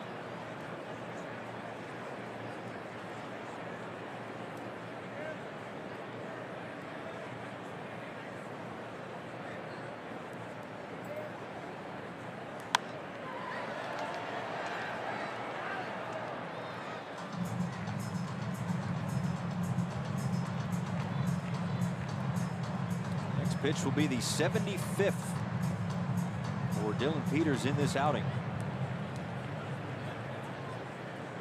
Be a 1-2 pitch to Jet Bandy, who is going to see some increased playing time with Manny Pena on the 10-day disabled list. Little right calf tightness. Brewers don't yet know how much time he'll miss.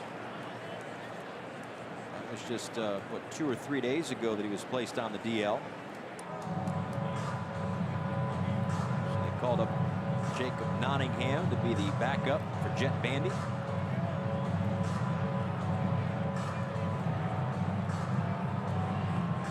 There's a few different bumps and bruises for this Brewers team right now. Their closer Corey Knebel on the DL, injury to his left hamstring. I think he's going to miss about 6 weeks as Bandy grounds one to Rojas. 2 away. This summer, the World Cup is coming to Fox and FS1. Every match live in over 300 hours of coverage. The world's biggest sporting event begins June 14th, only on Fox and FS1.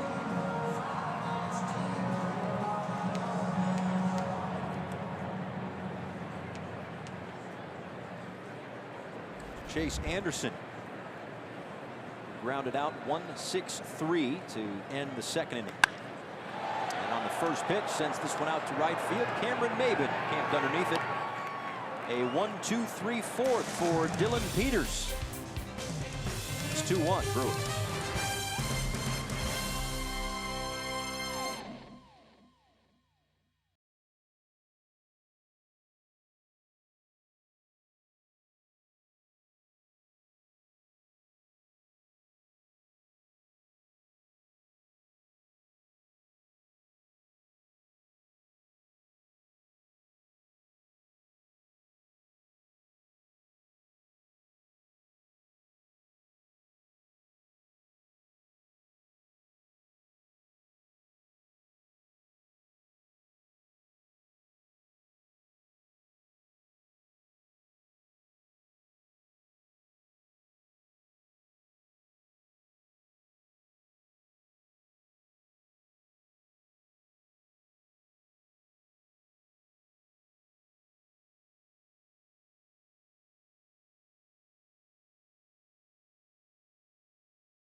You know, some things I was doing at the plate, you know, just wasn't working. And like I said, I had to make adjustments. And, you know, I'm looking forward to those adjustments tonight and, you know, the rest of the series. Well, if one at-bat tells you anything, it seems like those 3 days off kind of work. 2 days off in New York, the team's off day yesterday, and in the first at-bat tonight, Lewis Brinson connected on his first Marlins home run at the time. It tied the game at 1 and lifted an amazing amount of weight off of his shoulders. He'll bat second in this inning behind Cameron Maben and in front of Dylan Peters as we head to the top of the 5th inning here at Miller Park. Paul Severino, Todd Hollingsworth back with you. First of a 4-game set between the Brewers and the Marlins here in Milwaukee. Chase Anderson's first pitch to Cameron Maben is outside. Maben flew out to left field in his first at-bat back in the 2nd inning.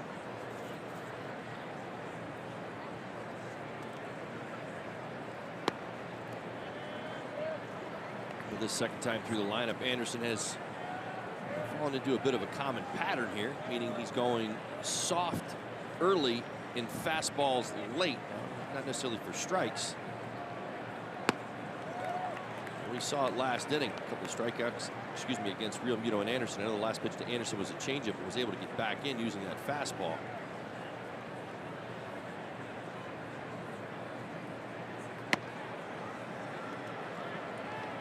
Just missed there, 3-1.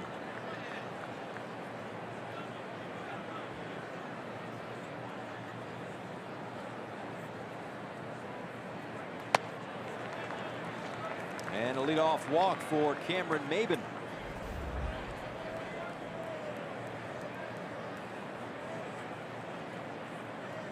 Second walk issued tonight for Chase Anderson, and that will bring up Lewis Brinson. Don Mattingly said before the game that he used these days off to kind of create simpler habits. It's a good series for him to regroup. 3 full days to work on different things before having to implement them into game action, and at least in one at-bat, it worked. 113 off the bat to center field for a home run, and now this one is out to center field and hit pretty deep. Lorenzo Cain is back, and that one is gone. A home run off the batter's eye. Back-to-back home runs in back-to-back ABs for Lewis Brinson. Were you just saying something about if it worked, do it again? Yes, so. On your game tonight. I love it. all the offense off the bat of Lewis Brinson. How about same spot? Short, quick, front foot down, hands in the spot. I mean, that's the one thing that really stands out to me. He's got that, sometimes that little hitch in the hands. He's eliminated it. They're coming straight to the baseball right now, and you're actually seeing his power play right. Oh, good stuff, good stuff. Watch the hands, just right to the baseball. Front foot down, little leg drive there, backing it up. Great extension, home run number 2. Marlins back out in front, 3-2. I mean, it might take a little while to wipe that. There you go. Yeah, that's right. Guess what? You get to bat again tonight. That's right. Keep going. First multi-home run game of his career.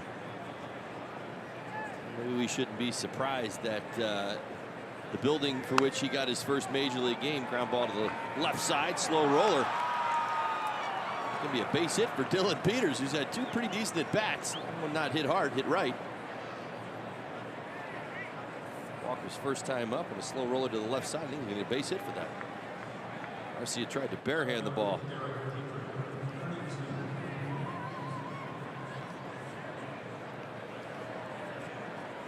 First major league hit. He'll take it. It's a line drop. Hey. How about the 8, 9 spots in the Marlins lineup tonight? Perfect. Like I said, slow roller. Garcia tried to barehand as Dylan, the speedy Dylan Peters, hustling down the first base line, beats that out. Hey, if you're going to be in the lineup, you might as well hit. Doesn't matter what position you play. Help the cause. That's exactly right. Well, I'll tell you what. Very nice at bat his first time up. 3-2 walk.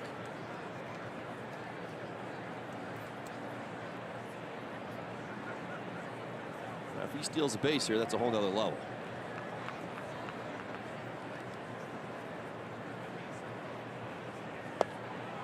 Dietrich 0 for 1. Hit by a pitch his last time up. Got it back to the mound in the first.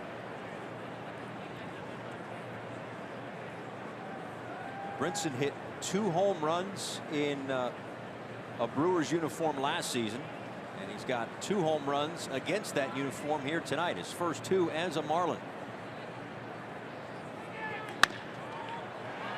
Rounded to short. Arcia. A double play. Let's go back to that home run, because I don't know if Lorenzo Cain, what do you think? Did he think this ball was going to carry? Well, he did it. Right, center fielder drop step to his left, anticipated. And again, it's sometimes hard to tell how high up off that wall that hit, but I mean, personally, I think that's 10 to 15 feet. Watch, he's got no shot at this. Watch where this hits. It's a lot higher up on the wall than we believe. Look where he's looking. I waited because I thought it was well, because it's all black, right? And it right. kind of changes, changes size. You got a little porch out there as well. It is sometimes hard to see. Lorenzo Cain is a Gold Glove center fielder. Actually, I take that back. He is not a Gold Glove. He's an all-star. That's what he is. He's a great center fielder. He's good at very good defensively. Probably should have a Gold Glove. Miguel Rojas takes a strike. It's 0-2 to Rojas, who's grounded out a couple of times into a double play back in the third.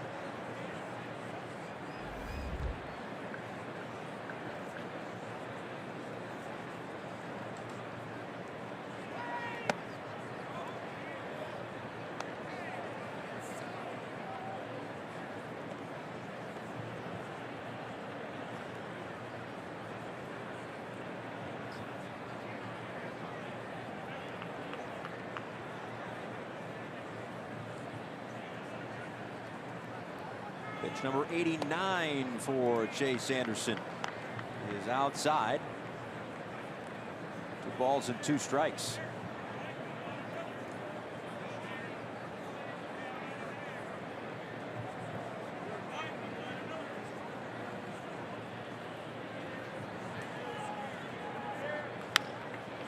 Rojas out to left field. Yelich is there for out number 3.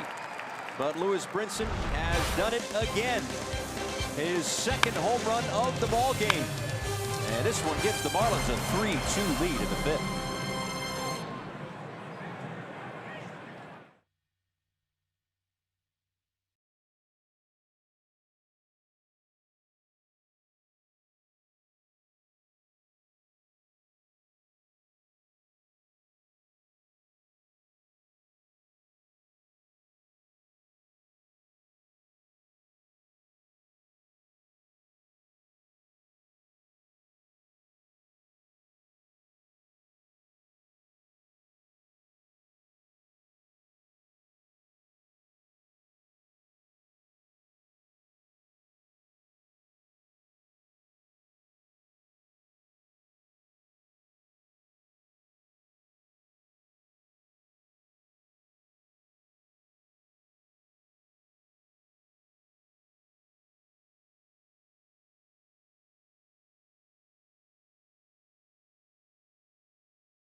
Three, Brewers 2 as we go to the bottom of the fifth inning.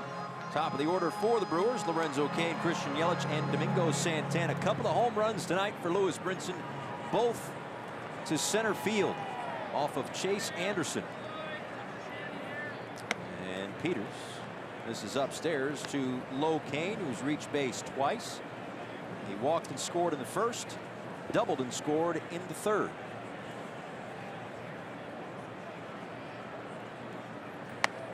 He's also run out of real estate on both of Lewis Brinson's home runs tonight. Dylan Peters, his next pitch will be number 80. Peters would love to retire. Cain has been the thorn in his side tonight. I mentioned he's done a nice job navigating the rest of this Brewers lineup for the most part. He's gotten himself in a little bit of trouble in the first and obviously the third inning. Both innings he's given up runs, but at the center of it, Lorenzo Cain.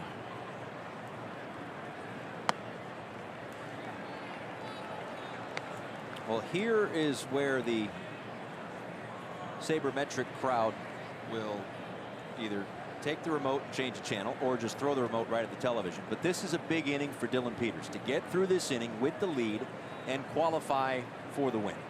A big 3 outs. And this is where, if you have a conversation with a pitcher, as this one is drilled to left field, Dietrich spins around and it's off the top of the wall and gone. A solo home run for Lorenzo Cain. I'll throw the remote at the television myself. We're tied at 3.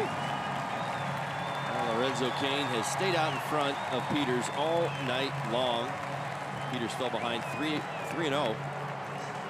It's the 3-0 strike, and at 3-1 challenges once again. Lorenzo Cain comes unhinged. Fastball splits the plate at the thighs. Maybe a little higher towards the belt. Line shot off the top of the wall and out. This ball game is tied. A walk, a double, a home run for Cain. He has scored all 3 Brewer runs tonight.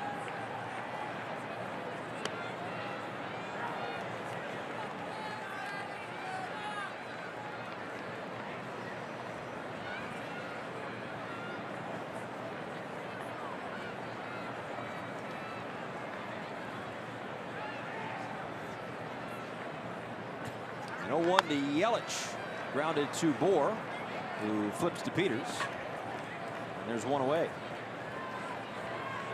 Second time tonight, Yelich has grounded to Bohr.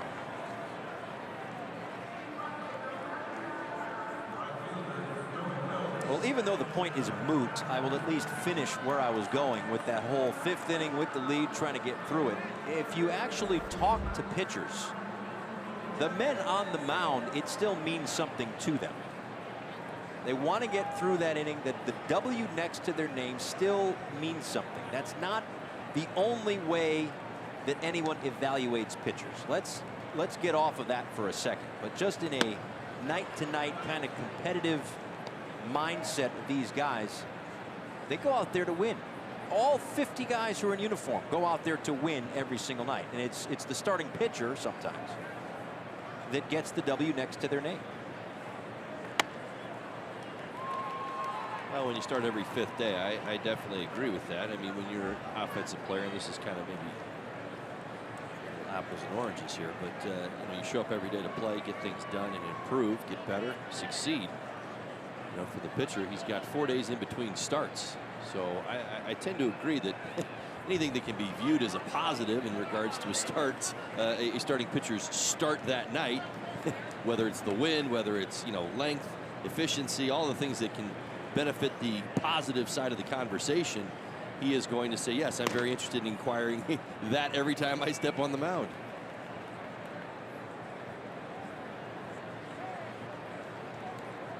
A ball and 2 strikes to Domingo Santana. That one in the dirt. 2 balls and 2 strikes. Just think really what the conversation has done is that you don't trick the game anymore. I remember my generation, we had a few individuals, you know, would rack up 21 seasons. Their ERA would be up in the 4.8s, and you'd say, well, wait a minute, but they love playing behind them. Well, you know, whether it's a hitter's park or whatever it is, I mean, there certainly is value in that. We understood. Another great changeup to Santana, who struggled with it his first at bat, took the walk the second at bat, went back to the changeup to get the strikeout. His 4th, and there are 2 away. This copyrighted telecast is presented by authority of the Miami Marlins and may not be reproduced or retransmitted in any form, and the accounts and descriptions of this game may not be disseminated without the express written consent of the Miami Marlins. And the point being, you know, if you're 20-5 with a 4.8 ERA, and you know, stuff like that has happened in our game before, although I doubt we'll see it very much anymore, because I'm not sure starting pitchers get that many decisions, but I'm not sure they're out there long enough. But the point is this: as a player, you find value in that. We play well when you pitch. I know 4.84 doesn't necessarily mean that he's, you know, at the top of his game all the time, but that's, you know, it's such an interesting point, because, you know, if you were to take that to free agency, it wouldn't pay as well as you think it would in today's game. Right? It's like a 300 winner. I mean, do you think that'll ever happen again? Doubtful. I mean, who's the closest? Off the top of my head, probably CC Sabathia, somewhere in there. And you have to kind of wander back down to that, you know, the level where, you know, CC much earlier in his career fought for a lot of his wins and stayed in a lot of games to get those wins. Too many guys. There's a handful of starting pitchers in the game today that are going to go, in your mind, you think right off the top they're going 7 innings today.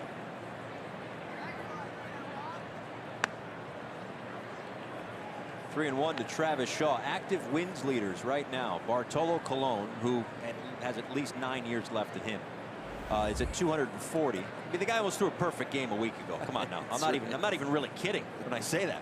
CC's at 237. 3 and 2 now to Travis Shaw. And then you got Justin Verlander at 190. He's 35 years old. Zach Greinke's at 173. He's 34. Felix Hernandez is at 162, and he's at 32 years old.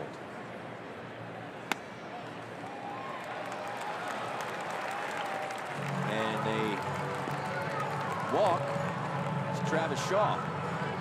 I think Peters wanted that one.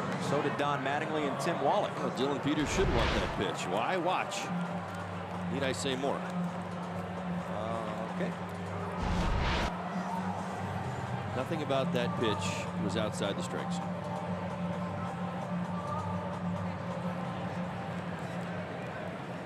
Looks like Don Mattingly is going to come out and motion to the bullpen. That's going to be it for Dylan Peters.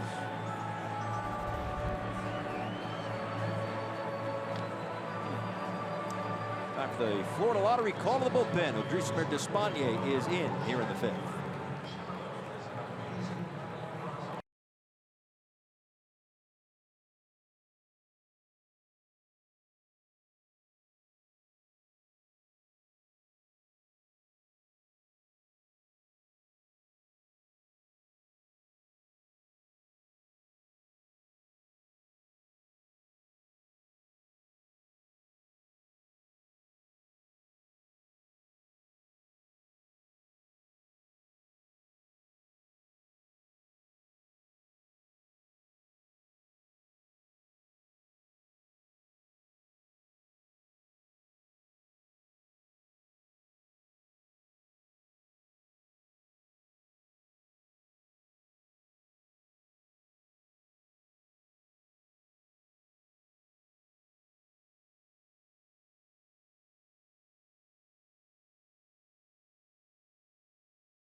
the pen, and this call to the bullpen is brought to you by the Florida Lottery. It's good to have options. That's why the Florida Lottery has over 70 unique scratch-off games. So add a little play to your day with these new games. The Florida Lottery, it's your ticket. Claim it. Must be 18 or older to play. Play responsibly.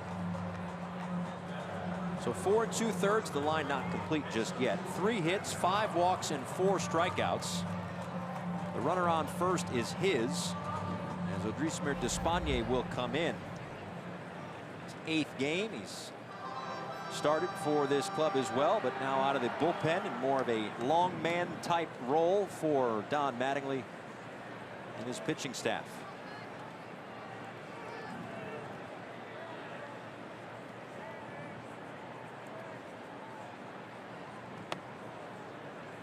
Strike to Aguilar, who doubled back in the first and popped up in the third. It's one of those things, one of those nights where you're going to look at the line score if you didn't watch the game and think Dylan Peters didn't know where the ball was going at times. You're going to look and say, wow, 4 2/3, 5 walks. But if you watched every pitch, a lot of those pitches were either just off the edge or, quite frankly, in the zone, not called balls. Only in a couple of moments where, you know, he fell behind and never really got back into the count. You're right. I mean, he made some pitches and he certainly didn't get some strikes inside the zone. But again, it was in the same spot. I mean, I certainly understand that, but that's where, you know, a frustrating start can happen. Here, not able to go 5 innings. At top of the zone. And again, I don't really like to play this card that, you know, at least he's doing the strike zone for both sides, because I don't think that justifies the conversation. Just because the ball at the top of the zone isn't being called a strike for both sides, like it's okay, because it really isn't. It needs to be a strike. But the point is that he had to deal with that tonight. He couldn't find any strikes at the top of the zone. Line over the glove of Anderson and into the corner. Travis Shaw to third. Eddie Cedar sending him home, as Derek Dietrich had a tough time getting that one out of the corner. It rattled around for a while. And the Brewers take a 4-3 lead. Well, another walk leads to another run.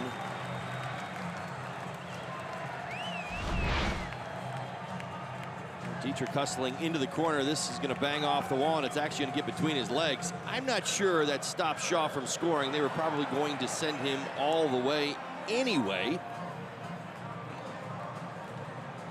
Dietrich gets it in as quickly as he can, but Shaw able to score without a throw.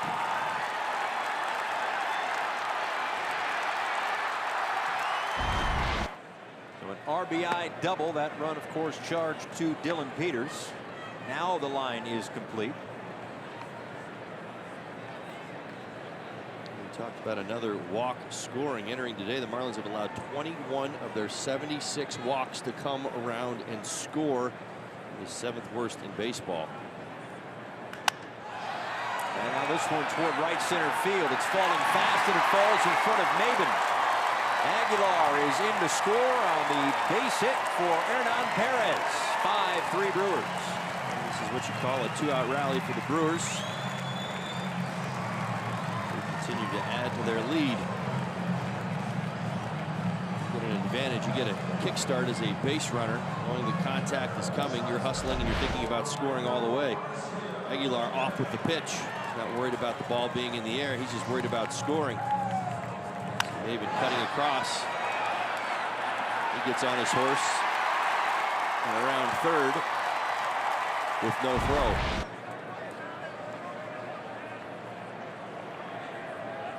So the Brewers have answered the Marlins' 2 spot in the top of this inning with 3 here in the bottom half, and that's where it will end on the fielder's choice off the bat of Orlando Arcia. That's it for Dylan Peters. Brewers lead 5-3. We will check in with the studio when we come back.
It is a 5-3 deficit right now for the Marlins. Brewers on top as they lead this one by 2. They actually just beat the Reds by 2 the last couple of days here at Miller Park before the firing of Brian Bryce. Yeah, some frustrating times in Cincinnati. I think they would probably have expected more of the offense. It's slumped miserably this year.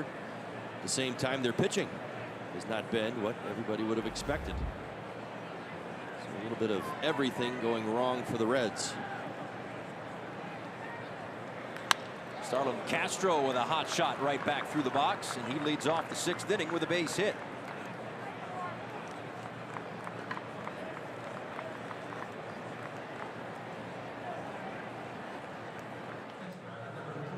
Castro, who came in a .292 career hitter against the Brewers, has a knock to set the table here in the 6th inning for Justin Bour and JT Realmuto as the Marlins trail this one by a couple. Brewers scored in the bottom of the 1st inning. Marlins answered back in the top of the 3rd with Lewis Brinson's first Marlins home run. They gave that one right back in the bottom of the 3rd. Brinson in the top of the 5th with his second Marlins home run, a 2-run shot, gave him the lead. But 3 runs for the Brewers in the bottom of the 5th, and Milwaukee back in front by a couple. The Florida Lottery in-game jackpot. The Marlins at now 112 singles this year. Yes, they're getting their hits. Yes, they're getting on base. Obviously, they would prefer a few more extra base hits as this season progresses. Now turn it into runs. That's what you want to do. You don't mind them. See the singles leader, Castro and Dietrich, at the top.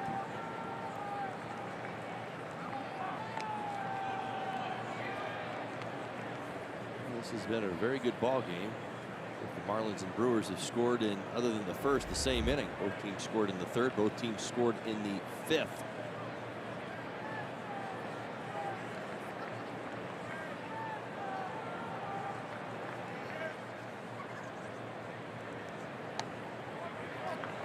All that means is that the Marlins have not been able to shut down the Brewers, but they are hoping to answer right back here in the 6th inning. They've got their big bats up after the leadoff knock by Castro.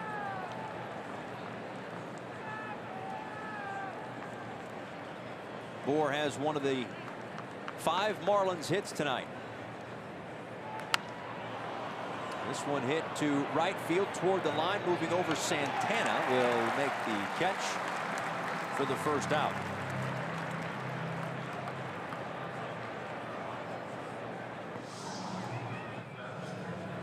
Anderson approaching 100 pitches in this ball game.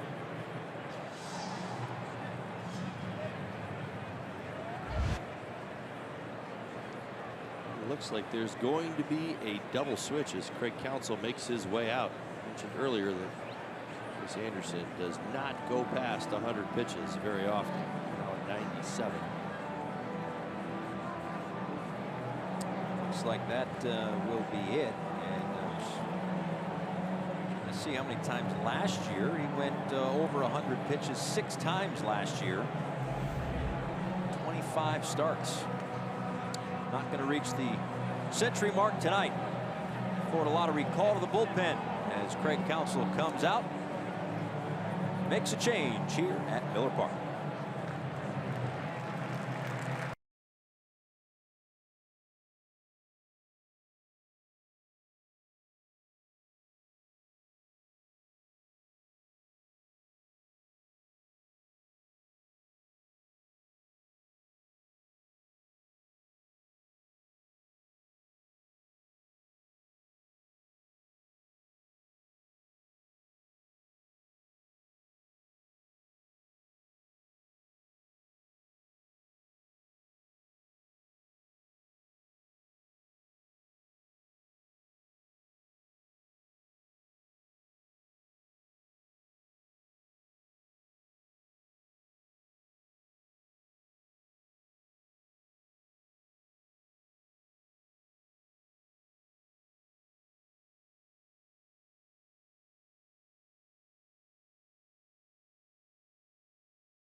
Geico presents This Day in History.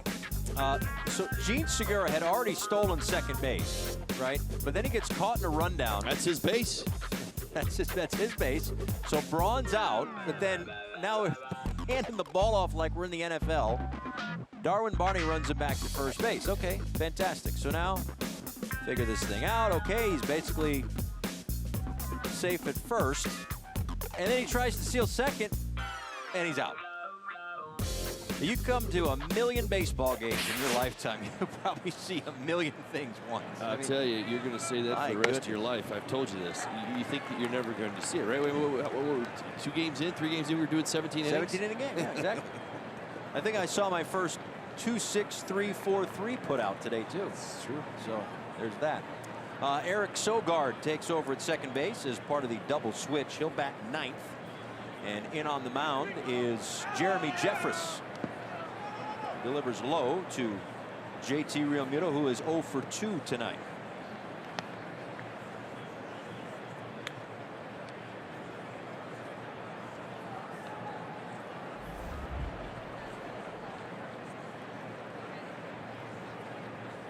Opponent sitting 206 off of Jeremy Jefferson. This is his 11th game in 2018. Son scored upon in 9 of his 10 appearances this season. A rocket over to short, a long throw back to first.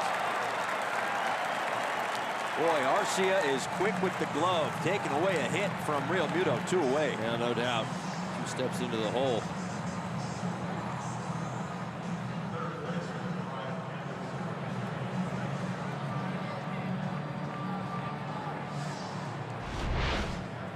Take another look. Shading in pretty straight up. Actually, did 1 step in the hole. Goodness gracious, long extension from Arcia. Quick reaction, even got a throw off. The attempt to double up. Castro. Terrific defender over there at shortstop for the Brewers. As Brian Anderson takes low. Ball and no strikes. Anderson 0 for 2 tonight. Struck out back in the 4th. 3 strikeout victims tonight for Chase Anderson, who is responsible for Castro over at first, but 5+ innings. 5 1/3 rather.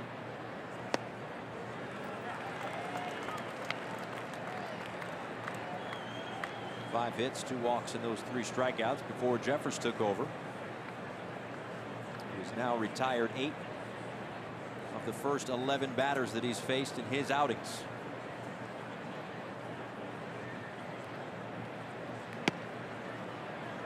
My phrasing was very poor on that one. Of the 11 first batters faced, he's retired 8 of them. That's what I meant to say. Fastball, curveball change. Does have a good arm, 92-94.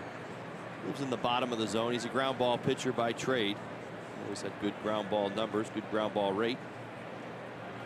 Does again this season.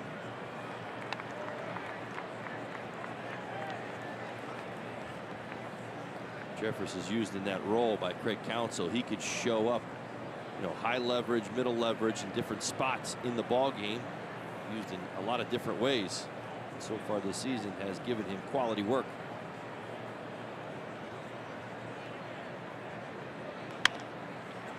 Anderson ground 1 to Arcia, who flips to Sogard over at second base. We are through 5 1/2. Brewers lead at 5-3.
We've got 3 more games. I think we need to have some friendly wagers the rest of the way. Figure this thing out. Who's going to win?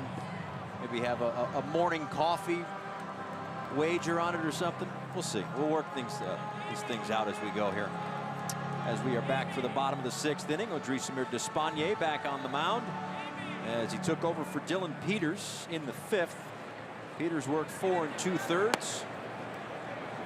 As Despaigne's first pitch to Jet Bandy is down and away. Bandy's 0 for 2, struck out in the 2nd. Bandy, then Eric Sogard and Lorenzo Cain.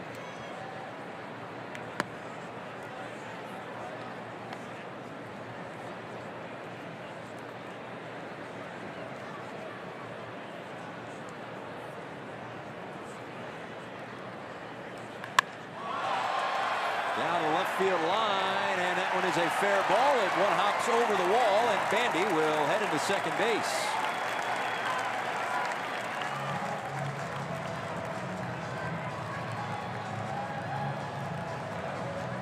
Now a message brought to you by FPL. At FPL, we're using technology to help us keep reliability high and bills low. That's how we're changing the current. So a leadoff double for Jet Bandy to set up the inning here for the Brewers. Paul Severino, Todd Hollandsworth. Opener of a 4-game series between the Marlins and the Brewers.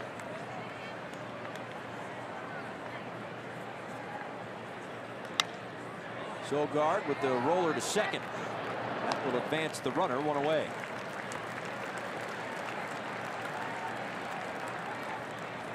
Sogard doing the job, advancing the runner. Bandy to third base. Despaigne, 3 hits. First 5 batters he's faced. He's now set up Lorenzo Cain, the Brewers' hottest hitter, with a runner on third base and less than 2 outs. Cain hit a solo home run, a laser back in the 5th inning. He's reached base all 3 times, walked and scored in the 1st, doubled and scored in the 3rd, and of course homered in the 5th. Marlins bring part of the infield in. Even with the bag at 3rd is Anderson. In on the grass, Bohr at 1st. Starlin Castro kind of even with the bag, and then back at short is Miguel Rojas. It's done that first pitch. May adjust as the count moves along, but here's the 0-1. You have a little leverage. Consider who's at third base. So a lot of times your infield in defense is based upon the speed of the runner at third. You can give a little in the middle of the infield because Bandy is not the fastest of base runners. You see Rojas and Castro a little deeper than everybody on the edge of the grass.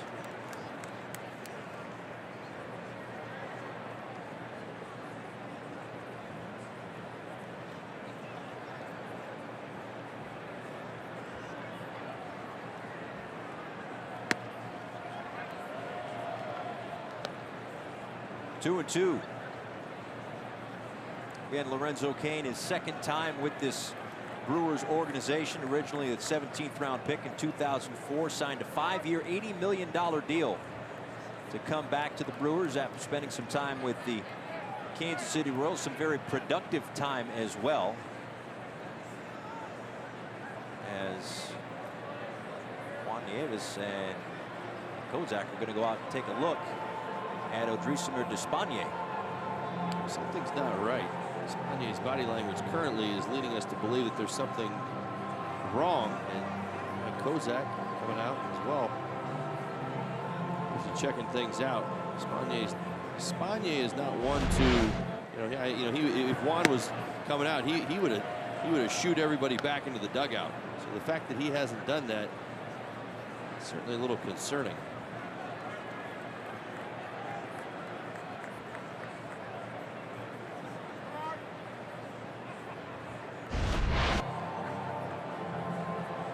Saw him kind of wiggle the arm, shake the arm a little bit. That could have been nothing. That might not be the injury. But whatever it is, Despaign's night is done after 16 pitches. If we get any word as to what it might be, we will pass that along to you. But Don Mattingly is going to go to the pen.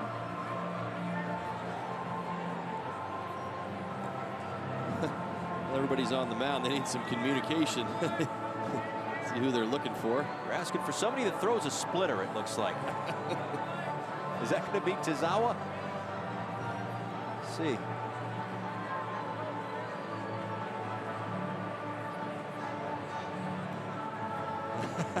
Miguel Rojas trying to motion down there. I think that's Tazawa, yeah. All right, well, we'll get this all figured out, and when we do, we'll come right back to Miller Park. This is Florida Lottery, call to the bullpen.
Junichi Tazawa will get as much time as he needs, as Adrisamer Despaigne has left with an apparent injury. Again, if we get an update, we will pass that along. Again, we're looking at the score, not really good news at the moment for the Marlins, down a couple, but the good news is Lewis Brinson seems to have found something tonight, a couple of home runs. Well, you like to see it, certainly to center field. That's also a great sign. And you think back to earlier in the season where we saw a lot of his action on the field, some broken bats, obviously some hits early, but basically to both lines. The middle of the field, there's a lot of love out there. He found out tonight of a couple of long home runs to center field. Again, he had that 0 for 20-something streak, whatever it was. When he got the base hit through the left side, you could see him clapping his hands. But, you know, I'm sure you've been in slumps. There's ups and downs in any big league season. When you get that home, the first home run, that's a weight off your shoulders. Second at bat, another one. It's got to feel good. Well, it's about the payoff, and that's what you're really excited about. And you remember the story that goes into this. When he's got the 2 home runs, right, that's fun for all of us to talk about. We're celebrating with him as well. But to know that, you know, how the journey started in New York, knowing that he wasn't going to play, kind of having been, you know, I don't want to say sent to the principal's office, but that's what it feels like, you know, when you're stuck in that little bit of an offer, you're working your way through, you know, the slumps that a young player does, and you find yourself in the cage and you're not being in the lineup. You want to go out there and play every day.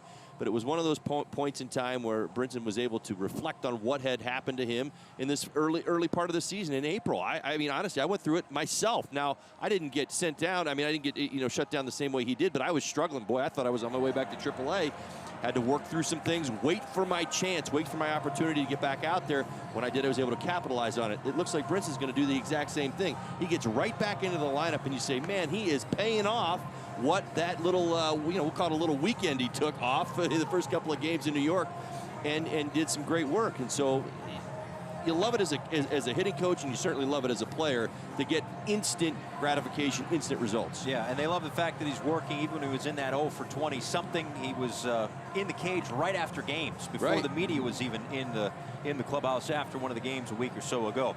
Junichi Tazawa is in, pitching in his 10th game, and It's been pretty good along the way. A 1.69 ERA, opponents hitting less than 150 against him. Well, right man for the job, I think, in this situation. 1.69 ERA, a solid 10 2/3 innings. But remember, he's walking into Lorenzo Cain, who's been the most productive Brewers hitter tonight in a 2-2 count. So, splitty, slow curve, the fastball. Let's see where he goes. It's going to be interesting because, again, this is a game right now. The Marlins are down 2 runs. Obviously, they've still got an opportunity to score left in this ball game, but you don't want to allow that Brewer team to open this gap up. So Tazawa worked in the opener of this 4-game set. This series wraps up on Sunday, and Sunday is the same day that after Marlins Live postgame show, you will be able to see a little bit of a preview of the captain's camp that was all part of Derek Jeter. One of the things that he implemented, Gary Denbo, part of that as well, bringing in all of the top prospects in the organization. Monte Harrison there. It's inside the Marlins captain's camp. Sunday, 5:30, or following the post-game show as this 4-game series wraps up. But again, implementing the Marlins way, if you will. I know that's not the official name of it. Everybody's got a way. Everybody has a way. Sure, it's going to be a Marlins. Where there's a will, there's a way. This is a line drive up to deep left field over the head of Dietrich. Will have to play it off the wall. A run will come in to score, and the Marlins still do not have an answer for Lorenzo Cain. It's the 4th time he's been on base tonight. And 4th time on base. 3rd hit to left field tonight for Lorenzo Cain. He has been all over it. We mentioned Zawa right into the ball game. First pitch, 2-2 count. Lorenzo Cain anticipating, front foot down, gets the splitty. Drives it off the left field wall for his 2nd double tonight.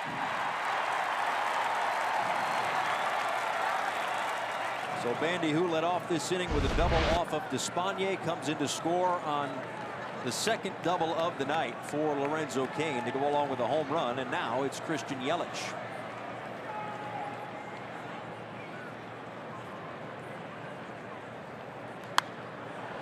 Swings at the first pitch and fouls this one off.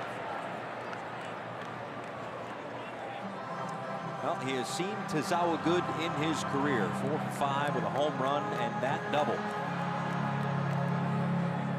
Some guys just see pitchers well.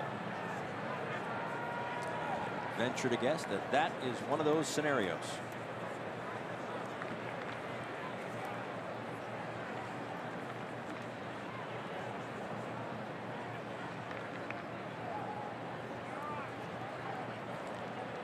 The 0-1 to Yelich, all the way to the backstop, and Cain to 3rd.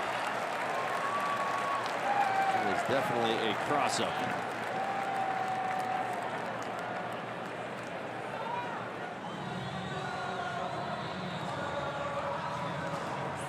JT Realmuto expecting something more like a split-finger fastball. This two-seamer up and away. JT late. And that is called a classic cross-up between a pitcher and a catcher.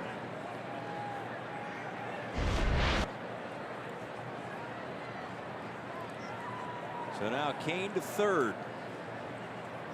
Infield in again. I wonder if Christian Yelich maintains some element of predictability against Tazawa. The rest of the Marlins bullpen, having played behind so many of these guys last year. You know the sequencing, and you know what they like to go to as their go-to pitches.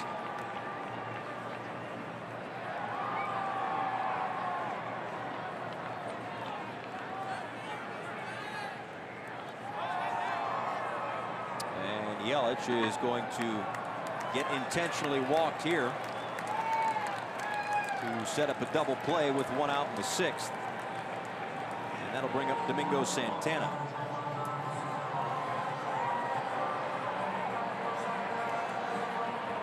Customize your perfect mix of games with the all-new 10-game Flex Pack. Lock in seats for a Yankees game, then choose from the hottest matchups, including the Yankees, Mets, Dodgers, and more. Enjoy value and flexibility to catch all of the action at the ballpark. Customize your matchups. Marlins.com/FlexPack. Santana, a couple of strikeouts walk sandwiched in between.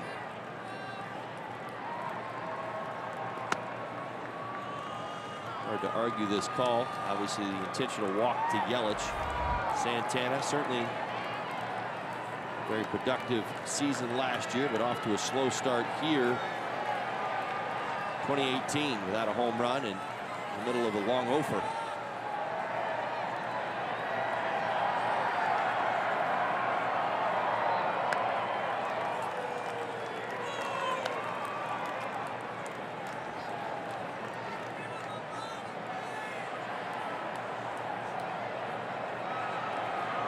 Tazawa stranded all 16 inherited runners back in 2017.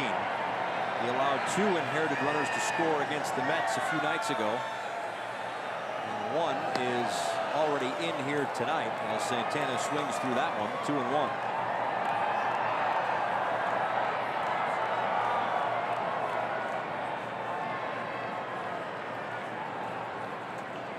Espana started this inning in relief of Dylan Peters, who went the first 4 2/3. Espana left with an apparent injury. When we get an update, we'll pass that one along as Santana chops this one foul down the third baseline.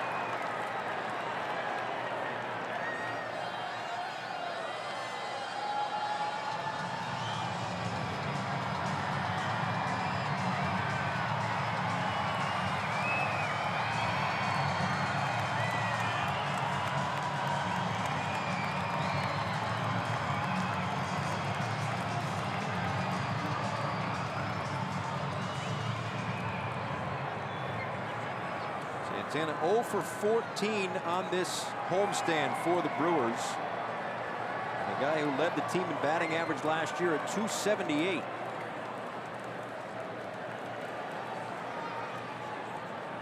Two.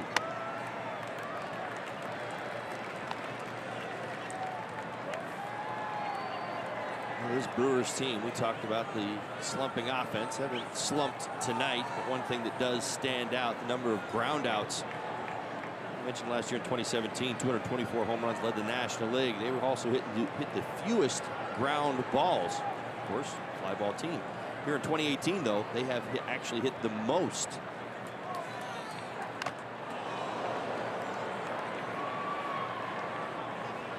Tazawa would like to roll one here.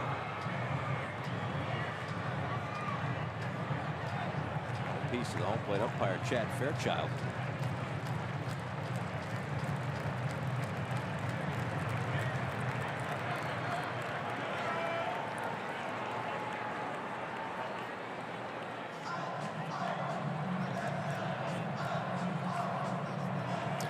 Earlier tonight, with runners on first and third and Kane the runner at third, they sent Yelich in motion. He kind of held up at second base. Kane ended up scoring. Sure if they'll go back to the well here or not, but it's a similar situation. No need to, as that one misses low and the bases are loaded.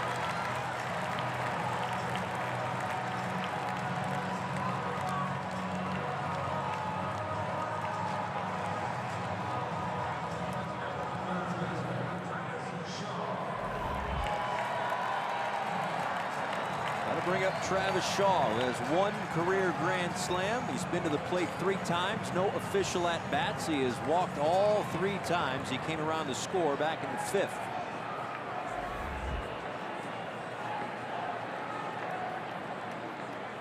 Shaw with 31 homers last year. Domingo Santana, who just drew the walk, 30, and Eric Thames, 31 home runs last year. Second time in team history 3 guys hit for more than 30. He takes a called strike. So Shaw, Thames, and Santana joining Gorman Thomas, Ben Ogilvie, and Cecil Cooper with 30 or more home runs back in 1982.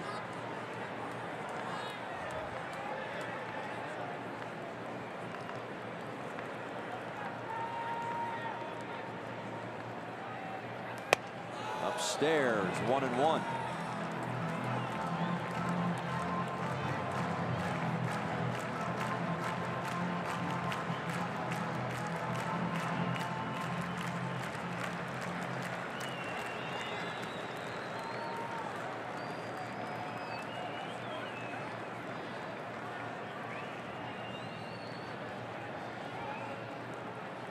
1-1.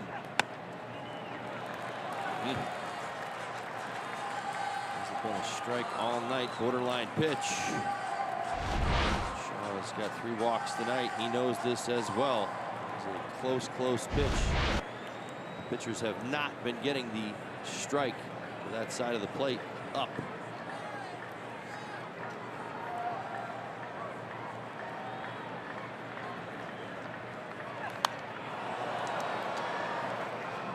Two and two.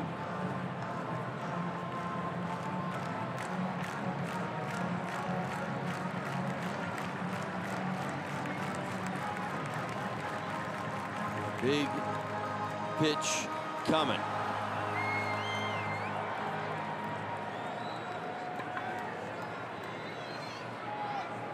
Marlins have him even with the bags at the corners. Middle infielder's back, hoping for a double play ball. And a 2-2 with the bases loaded.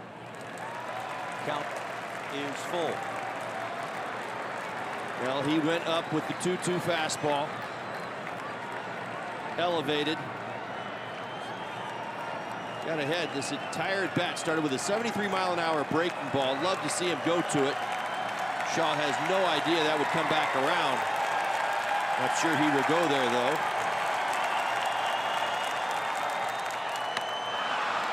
Swing and a miss, strike 3. Big out for Tazawa, 2 away. There was some uncertainty in that swing from Shaw. Threw a 2-2, tried to elevate.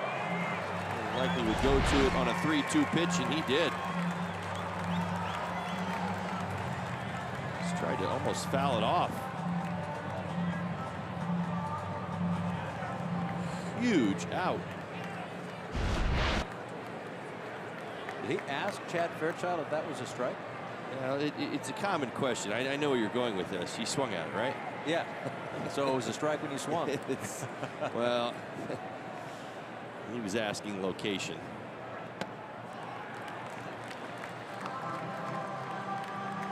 Ball 1 to Jesus Aguilar, who had an RBI double and came around to score in the 5th. A couple of 2 base hits in this ball game as Ryan Braun has come into the on-deck circle to hit for what is now the pitcher's spot after the double switch. Aguilar, line drive, base hit center field. That'll score Kane. Here comes the throw from center. Yelich in right after that. 2 more runs on the board for the Brewers. They lead it 8-3.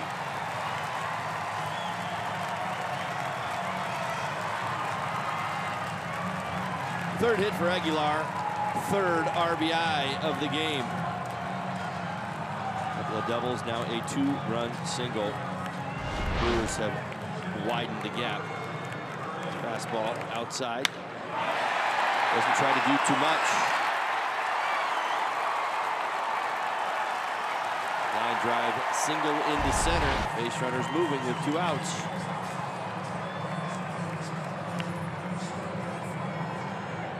So 2 on for Ryan Braun.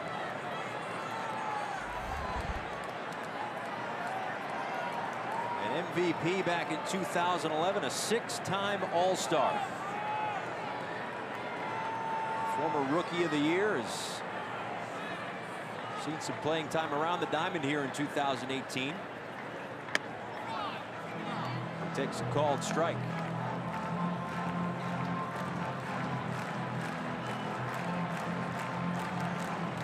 A little bit of first base here and there. He's obviously played a lot of left field in the recent years. They figured, let's test him out over there at first. He was there for the first couple of games. Then Christian Yelich got hurt, went to the DL, so back to left field went Braun.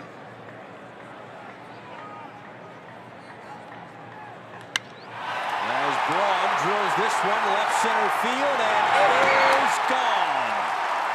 A 3-run pinch hit home run for Ryan Braun.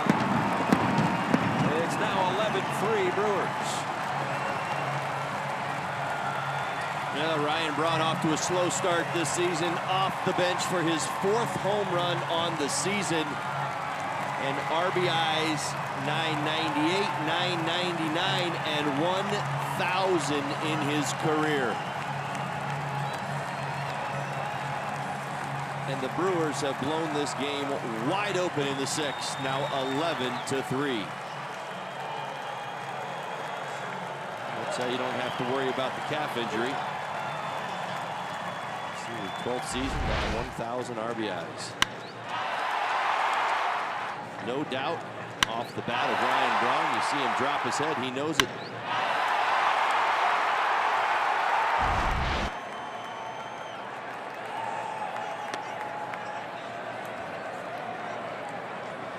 Was out over the plate, and he hit it out to left center field with authority.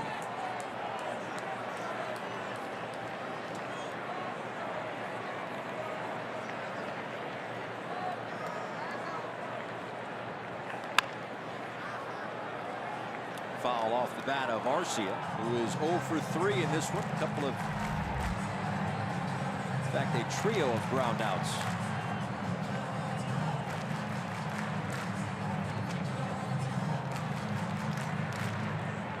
Well, that's a productive night, I'd say. It's like Ryan Braun's day is done. Pinch hit home run? Yeah.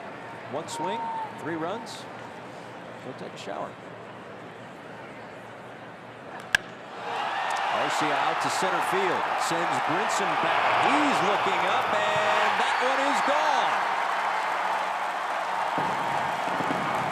Back-to-back home runs for the Brewers.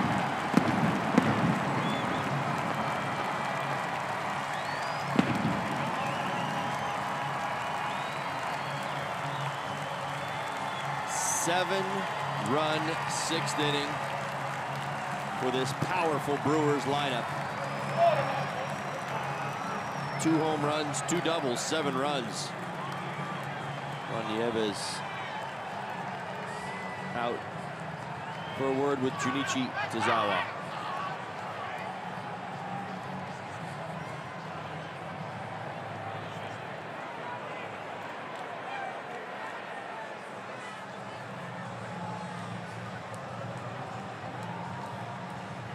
Saw some key words that were being said. Juan Nieves about getting the ball down. Tazawa cannot live elevated in the strike zone. We've seen that here in the 6th. Arcia had 15 home runs last year, just connected on his 2nd in 2018. Jet Bandy, who led off this inning with a double, takes ball 1.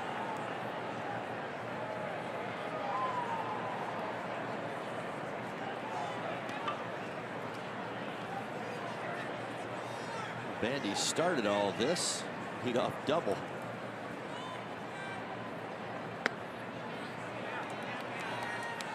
Here in the 6th inning.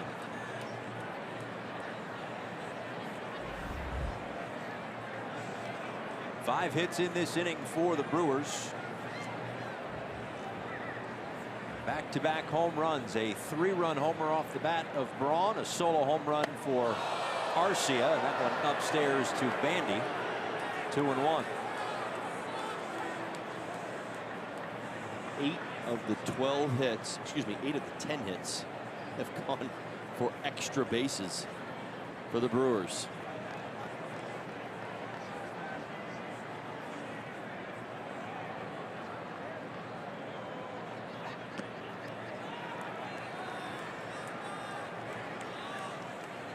So that slugging percentage climbing.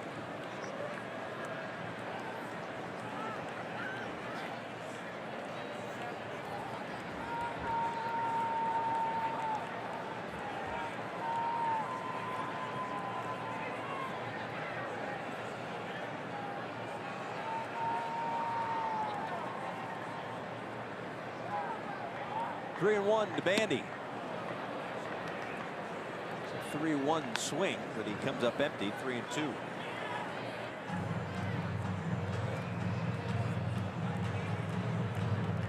Eight 2-out RBIs for the Brewers tonight.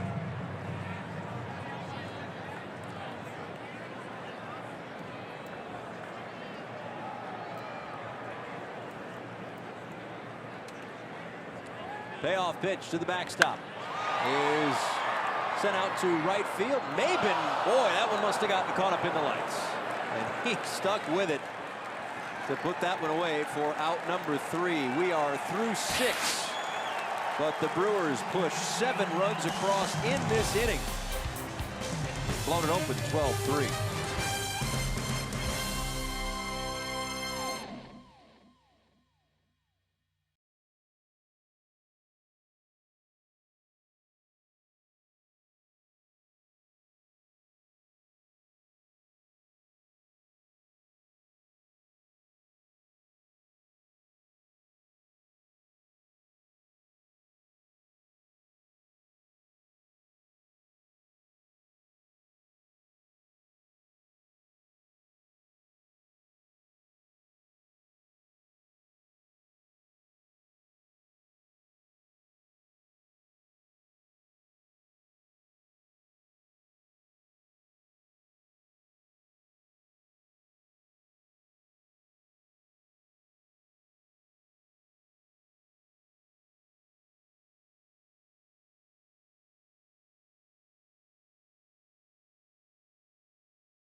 Who was recently named the Florida State League Player of the Week, and for good reason. In his first 6 games of the season, Dunan with a .357 batting average, 2 home runs, and 6 RBIs. Guys, certainly a young, talented player to keep our eyes on.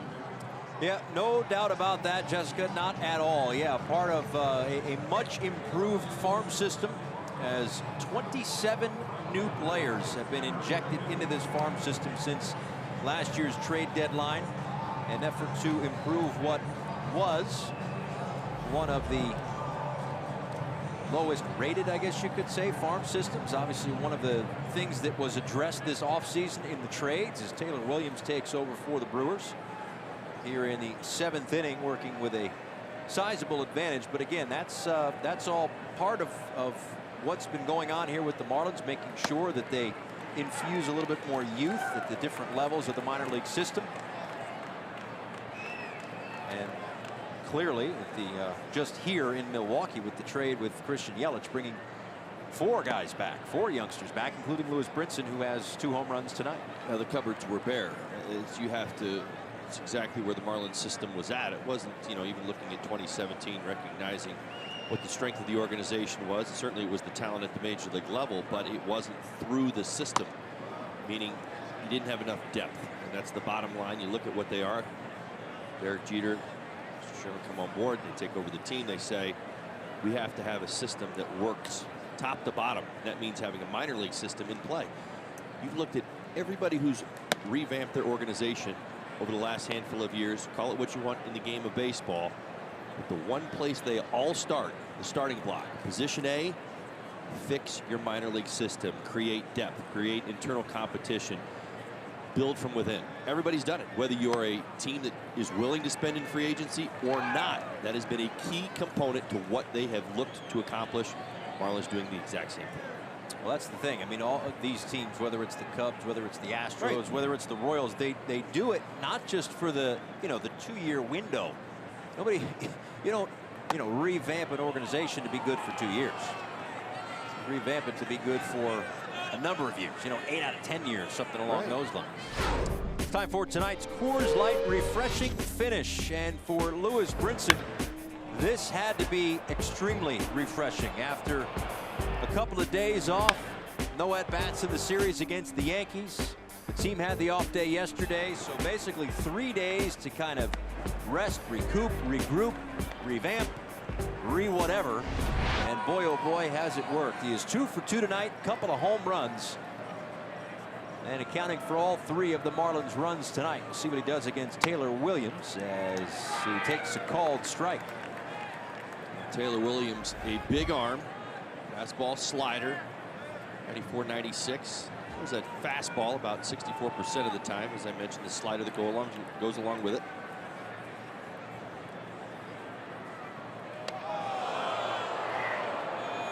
Did he spin out of the way of that? Boy, I hope so. I think he did. Off to second base goes Maben. Well, this pitch is a bit unsettling all the way through from Brinson's reaction to the ball getting past. Bandy unable to hold it himself. Like a pinball machine.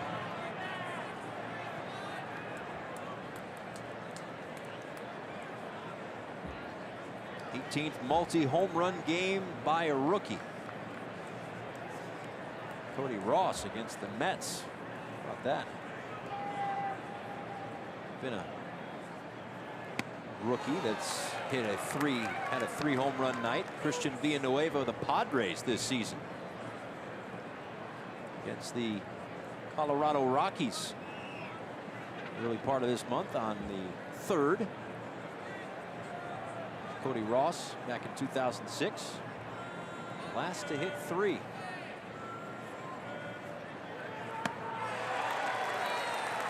Brinson swing and a miss for out number 1 here in the 7th.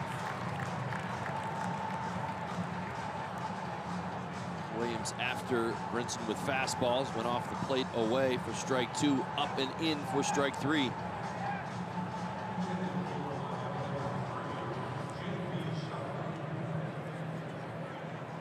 J.B. Shuck will bat here in the number 9 spot.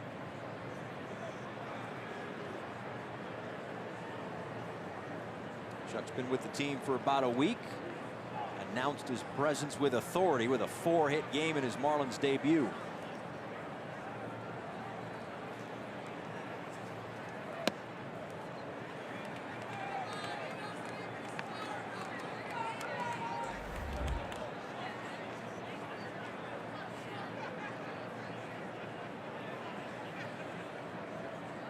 Shuck hitless in 8 at-bats. The series in New York.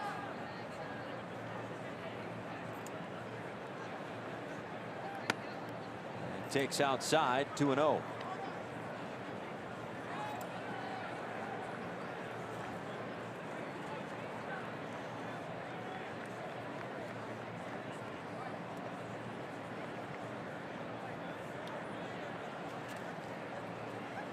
Deep.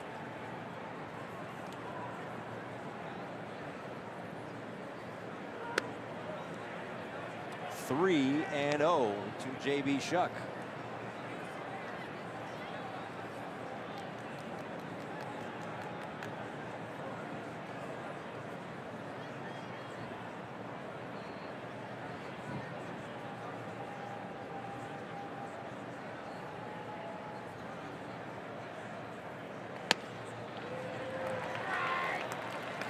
Looking at some of the scores here, these Atlanta Braves 12-4 today, and boy oh boy did they really kind of dodge a bullet with, as Lewis Brinson did moments ago. Last night Freddie Freeman takes a pitch off the wrist right in that same area that he missed so much time with last year. But Freeman was back out in the lineup today, and a couple of hits for him as Shuck grounds this one to second. That'll move Maben up. 2 outs. Thankfully for the Braves, Freddie Freeman none the worse for the wear. It's time for T-Mobile, built for baseball. Mookie Betts, well, once again, Betts out to left field and a home run. Does he hit a home run every night, or does it just seem like it? Well, it seems like he has done that lately. Yeah. Wow. 3 homers, last night I believe it was, yeah. Right?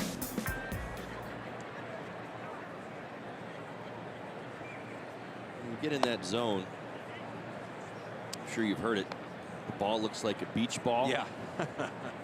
I mean, I guess I suppose I always understood it that way, but you know, in trying to express those moments in your career where you get to where you're so locked in that you're seeing it like a beach ball.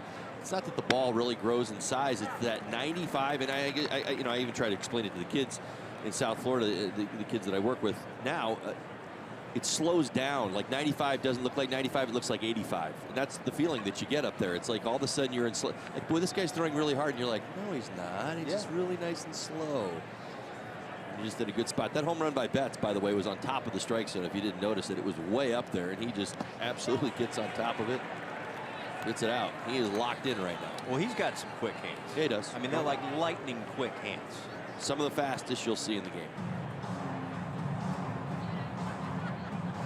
A ton of power for a man his size. Right.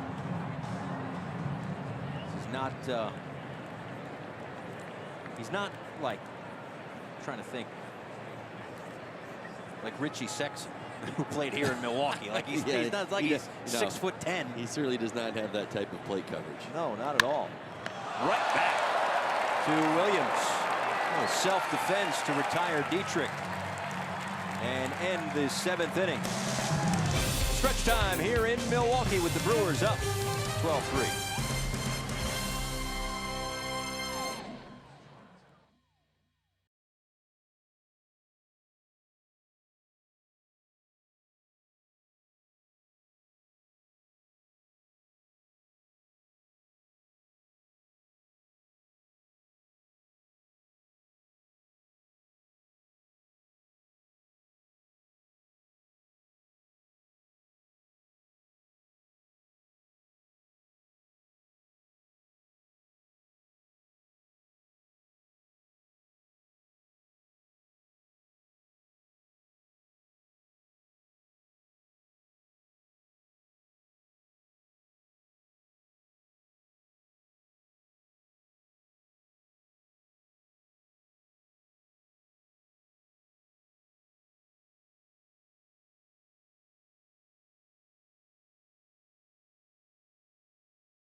Big night for Lorenzo Cain and a big night for the Milwaukee Brewers as they are in control in the opener of this 4-game set here at Miller Park. 12-3 as we go to the bottom of the 7th inning.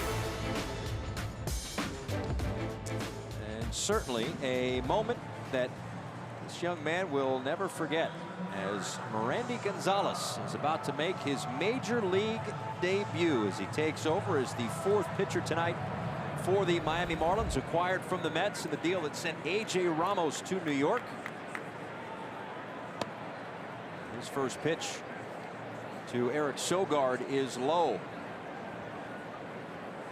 Talked to assistant GM Brian Chatton before the game today. He said that Gonzalez is a guy who can offer this team a little bit of length. He's stretched out as a starter right now. Came to his first big league camp. He had poise. He had maturity. And they knew that this was going to be an opportunity that he would embrace. So, not really sure if he knows that his feet are touching the rubber right now or not, but a major league debut nonetheless, and he retires the first batter. J.B. Shuck puts that one away, and boy, between Shuck and Maben, they have really had a tough time with the lights today on those low line drives. For J.B. Shuck, Going to be our Bonefish Grill fresh catch of the day. And you're absolutely right. In this ballpark, you have to be very careful. The lights are, they feel like they're a little bit lower. It's very common. I played on this this field in this ballpark here in Miller Park many times and had the exact same issue. In fact, I've missed a ball here, admittedly, in the lights. It happens. So thankfully, it's been a couple of really nice catches in these lights. When you hit the ball, it's got to cross the bank, and that's what we used to tell each other. And you saw JB right there. He kind of the panic and the trust that the ball's going to come back out of the lights. And in both instances, catches the Knights we've been able to make the catches. So Tomas Tellez behind the plate. So a brand new battery here for the Marlins here in the 7th inning. And Chuck, the change out there in left field as Gonzalez will try to figure out a way to retire Lorenzo Cain. Walked and scored in the 1st, doubled and scored in the 3rd, homered in the 5th, doubled and scored in the 6th. Big night for Lo Cain in the opener of this 4-game series.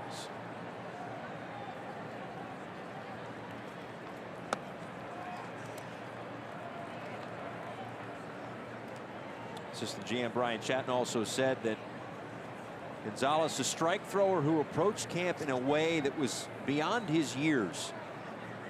They think that he can and will handle the big leagues well. We figured out Cain. I think he'll take that one. 2 outs. Backed up a couple sliders. The inside part of the plate. Nice job. Went there for strike 2. Gets it for strike 3 as well as Cain tries to defend, and he's unable to. Shot, fastballs away, and sliders in front door. Made a couple of starts at Double-A Jacksonville this year. 0-1 with a .450 ERA. Now we'll face Christian Yelich.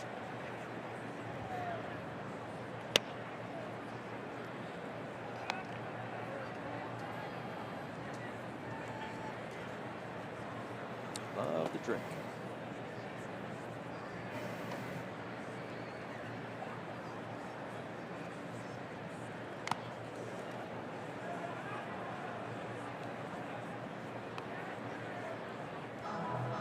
Well, we kind of knew this going into this season, that we were going to see a lot of youngsters, a lot of guys getting opportunities, whether it was because, you know, of injuries or what have you, but guys were going to get opportunities throughout this organization, and if they were able to prove themselves, they would be here with the big club. And for now, again, who knows how long this lasts for Gonzalez, but in his big league debut, a guy who was a top 15 prospect for the Marlins. He's up now, and he has retired the first 2 Brewers that he has faced. He surrenders a base hit to Christian Yelich with 2 away in the 7th.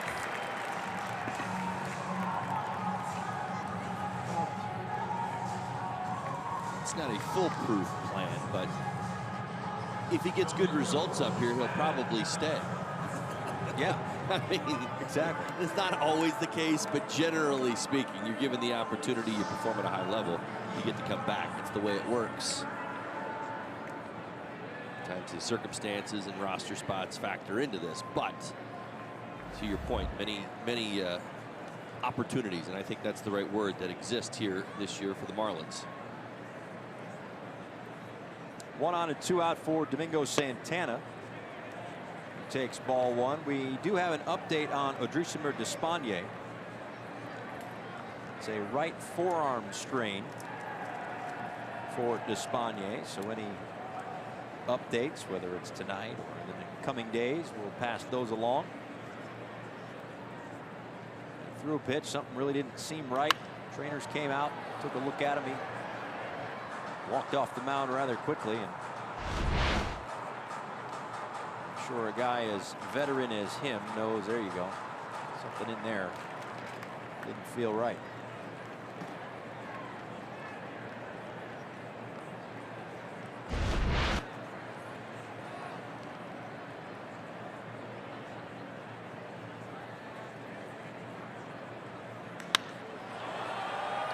Right center field, Maben calls off Brinson for out number 3.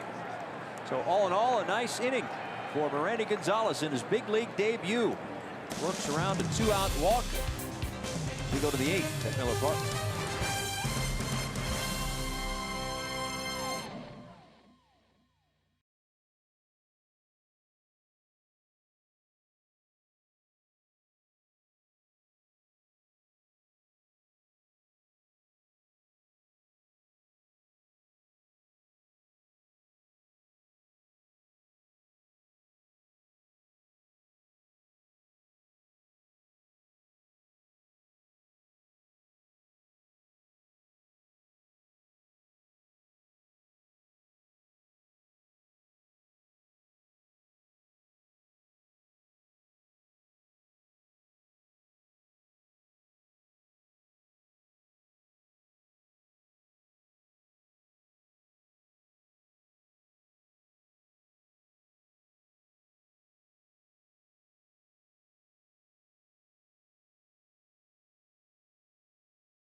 Todd Hollinsworth, as Miranda Gonzalez just wrapped up his first big league inning. Did pretty well, got his first major league strikeout as well. And now probably take a little bit of a sigh of relief as Miguel Rojas will lead things off. Starlin Castro, Justin Bohr. He'll follow Rojas as Oliver Drake takes over here in the 8th inning for the Milwaukee Brewers. Fastball, slider, split finger fastball from Oliver Drake.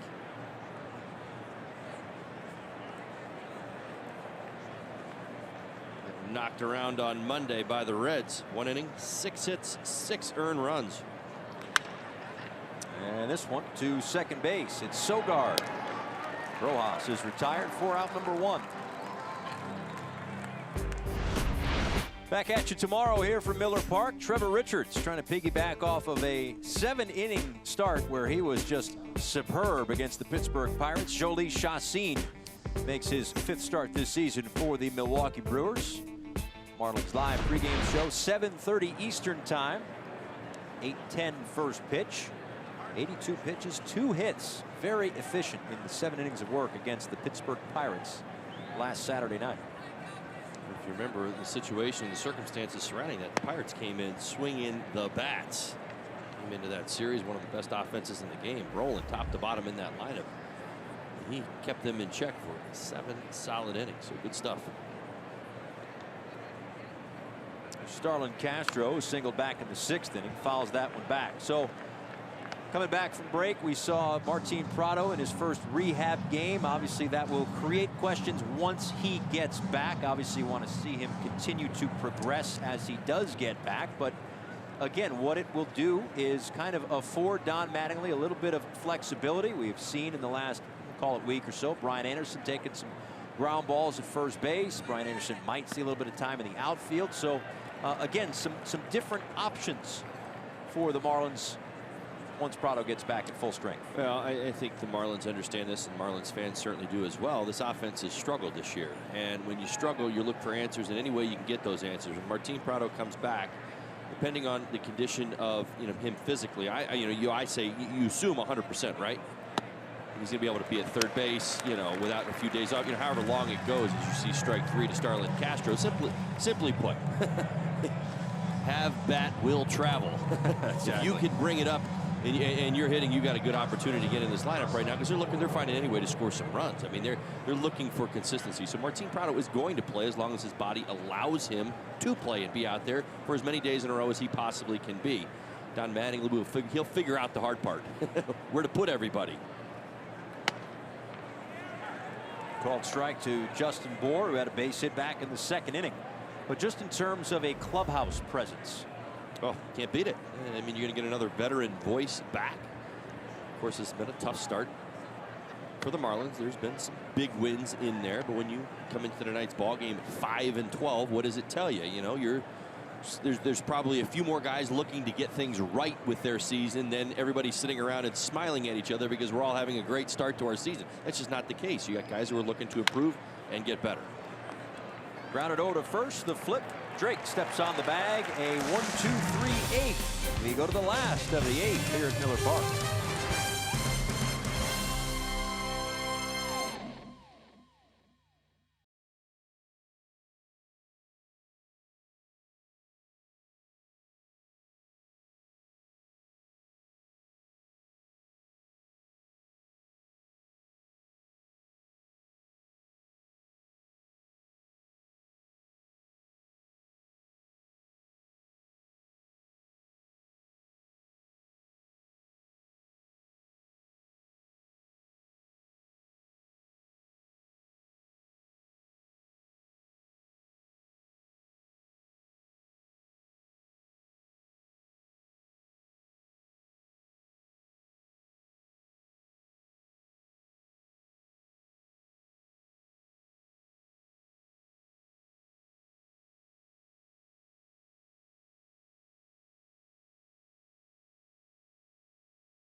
Baseball on Fox Sports Florida is brought to you by Sylvester Comprehensive Cancer Center, in pursuit of your cure, and by your South Florida Honda dealers.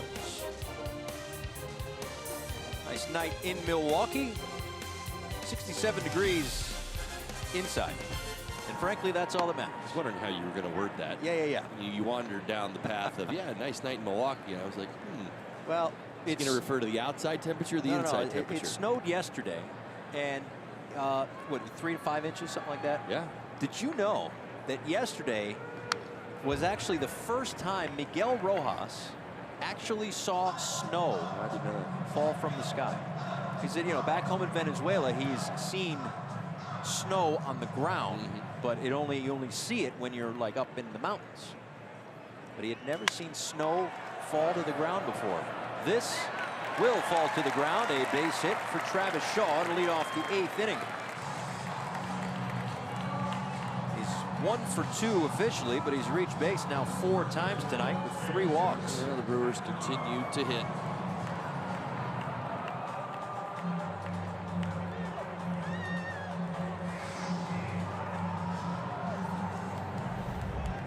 Did you venture into the snow yesterday?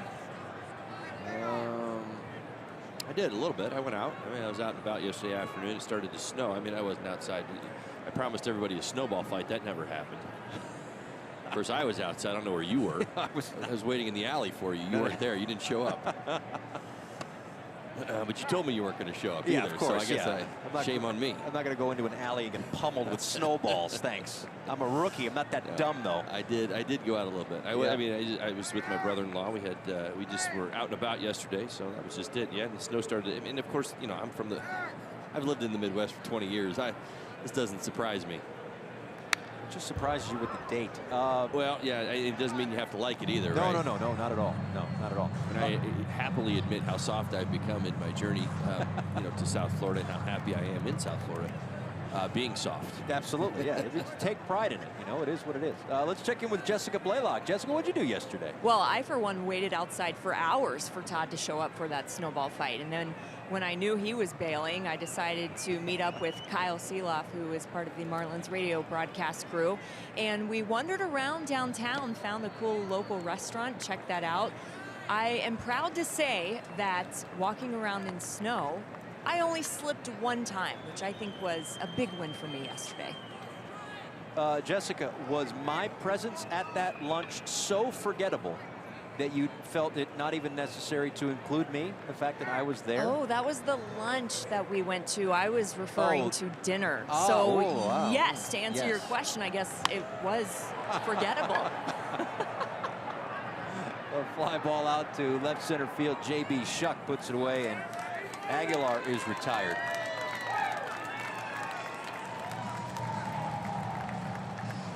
Yeah, once the snow started falling, that was about it. Went out for lunch, packed it in. Watch every out-of-market regular season game live at home, in the office, or on the go with MLB.tv. Your subscription includes MLB At-Bat Premium, allowing you to watch live baseball on your favorite supported devices. Blackout and other restrictions apply. Visit MLB.tv for details. Eric Thames on as a pinch hitter here for the Brewers in the bottom of the 8th inning. 1 on and 1 out. Thames takes a called strike. Well, go ahead. I just say it's not too often that we talk about a guy in such glowing terms coming to the game in a 12-3 game, coming here in the 8th to get an at bat. But you certainly don't want this guy to cool off, right? For the Brewers? Yeah, if you're the Brewers, no doubt about it. 6 of his last 8 hits have gone for home runs. 2 previous wins against the Cincinnati Reds were both identical 2-0 wins, so Brewers would tell you it was all about our pitching.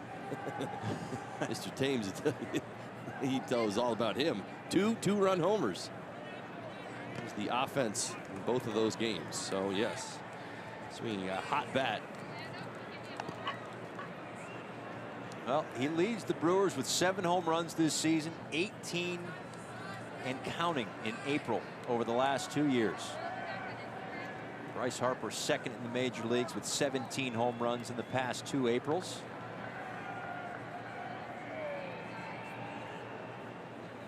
Nationals off today, so Thames's mark is at least safe for another day. Nationals on their way to Los Angeles, which is where we will be heading. How about the pitching matchup tomorrow night? Max Scherzer and Clayton Kershaw. It's a doozy. Yes, it is. Who do you think goes longer in that game? I'm taking Scherzer. Are you? Yeah. A line drive, base hit into right field for Thames. 2 on and 1 out here in the 8th. Thames stays hot. Yep, we still have finished this one and then 3 more. But the road trip wraps up in Los Angeles. I guess the one good thing about Kershaw starting tomorrow means I don't believe that we'll run into him. You sure about that? I don't know. Maybe my numbers might be off. Maybe the last day. You're nodding like, yeah.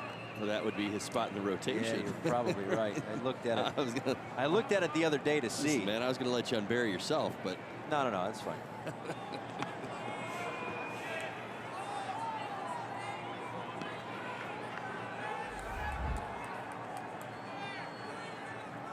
Orlando Arcia, who homered in his last trip to the plate back in the 6th inning. That 7-run 6th inning.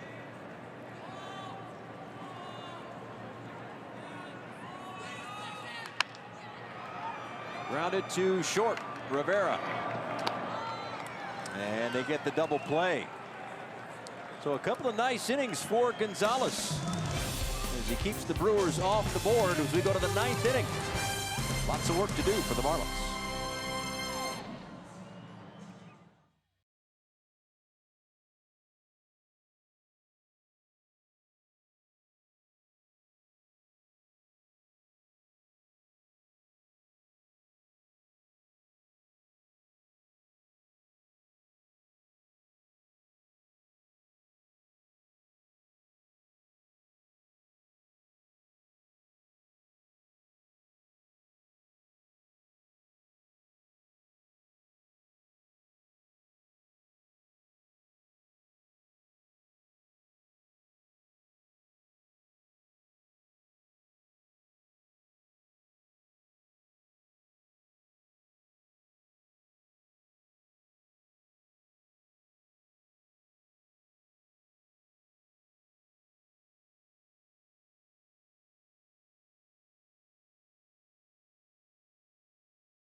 2 innings of work for Miranda Gonzalez in this, his Major League debut. Time for the Toyota inside look.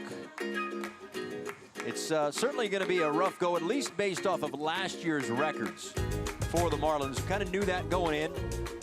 .584 win percentage, but the rest of the way, the strength of schedule kind of eases up a bit, goes from the second hardest to the second easiest. But again, that's based off of last year's numbers. Still got to play the teams that are in front of you, but you get more pitching performances like what Miranda Gonzalez had tonight. I'm sure Juan Nieves and Don Mattingly will be happy with it, knowing that their guys can keep them in the game. I mean, it didn't seem to be phased by the moment at all. I mean, the score may have played into it, but still a Major League debut. It's a Major League debut. Job well done. Used his 3 pitches well. Backup slider. Good changeup. Had some run on it as well. A little traffic out there. Got himself out of it. Stayed aggressive in the strike zone. Good to see. Pitching for the Brewers, Matt Albers. There he is. Fantastic season for the Nationals last year. 7-2 with a 1.62, off to a good start. 2.16 ERA this season. Okay. Last time he pitched, he gave up a walk-off solo home run to Wilmer Flores in the 9th inning in New York against the Mets.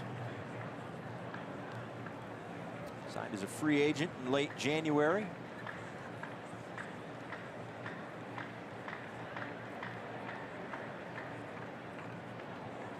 One to Tomas Tellez. Moves him off the plate a little bit. Tellez came in as a defensive replacement for JT Realmuto earlier in this ball game, getting his first at-bat of this ball game. 0 for 3 tonight for JT before being lifted.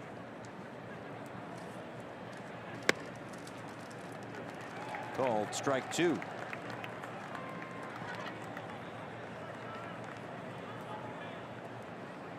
Chase Anderson went the first 5 1/3. Jeremy Jeffress finished off the 6th inning. Inning from Williams, an inning from Drake, and now Albers here in the 9th. Called strike 3, 1 away.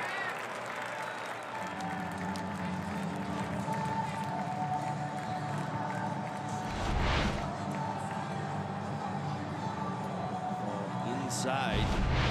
He's taking it for obvious reasons. Call goes against him here in the 9th. Anderson hitless tonight. Certainly like to get something positive moving forward going into tomorrow.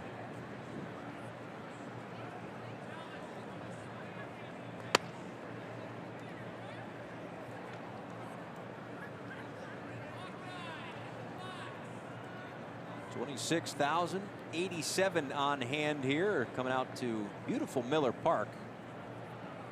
Of course, I say it's beautiful because the roof was closed today. Didn't have to deal with the elements, but generally speaking, a very nice yard here in Milwaukee.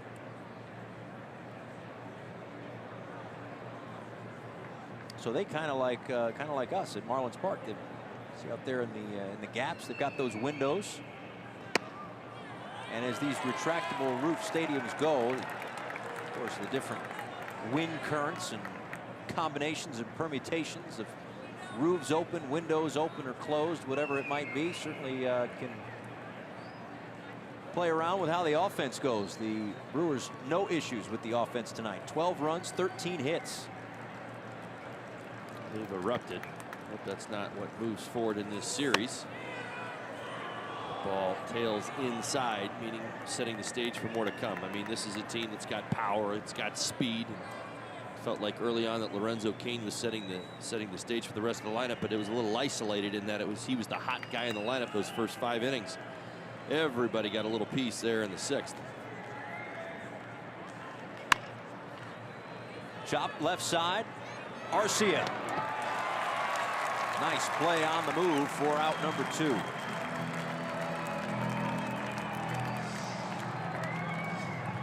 Home run tonight, a couple of nice defensive plays. And again, that glove is his calling card over there at shortstop. Here's Cameron Maben.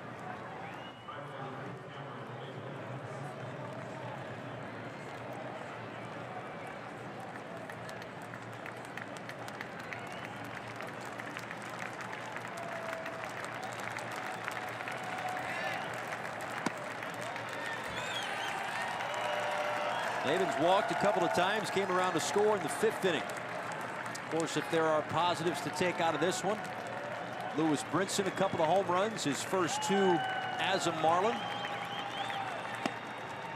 Miranda Gonzalez with a couple of solid innings. Gave up 3 hits, but in his major league debut got his first strikeout as well. There's Brinson. Using those couple of days off in New York to really straighten out the swing, make some adjustments, and certainly paid off tonight. A couple of lasers to straightaway center field. To see him get another opportunity at 3.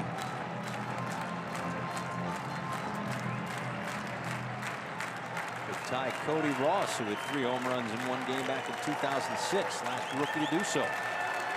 But that means Maybin's got to reach, and he calls time.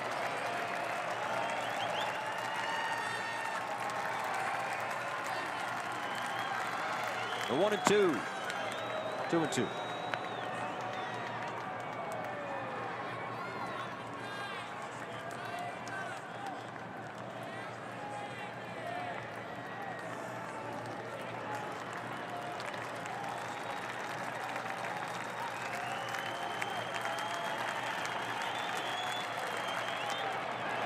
Out of the way of that one, and the count runs full.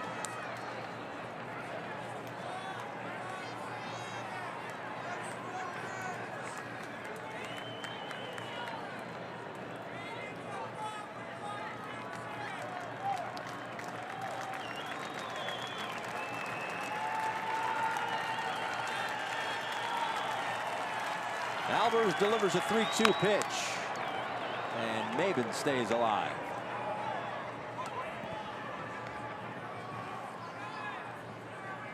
Jolie Chassin, the starter tomorrow night for Milwaukee. Trevor Richards on the bump for the Marlins in the 2nd game of a 4-game set.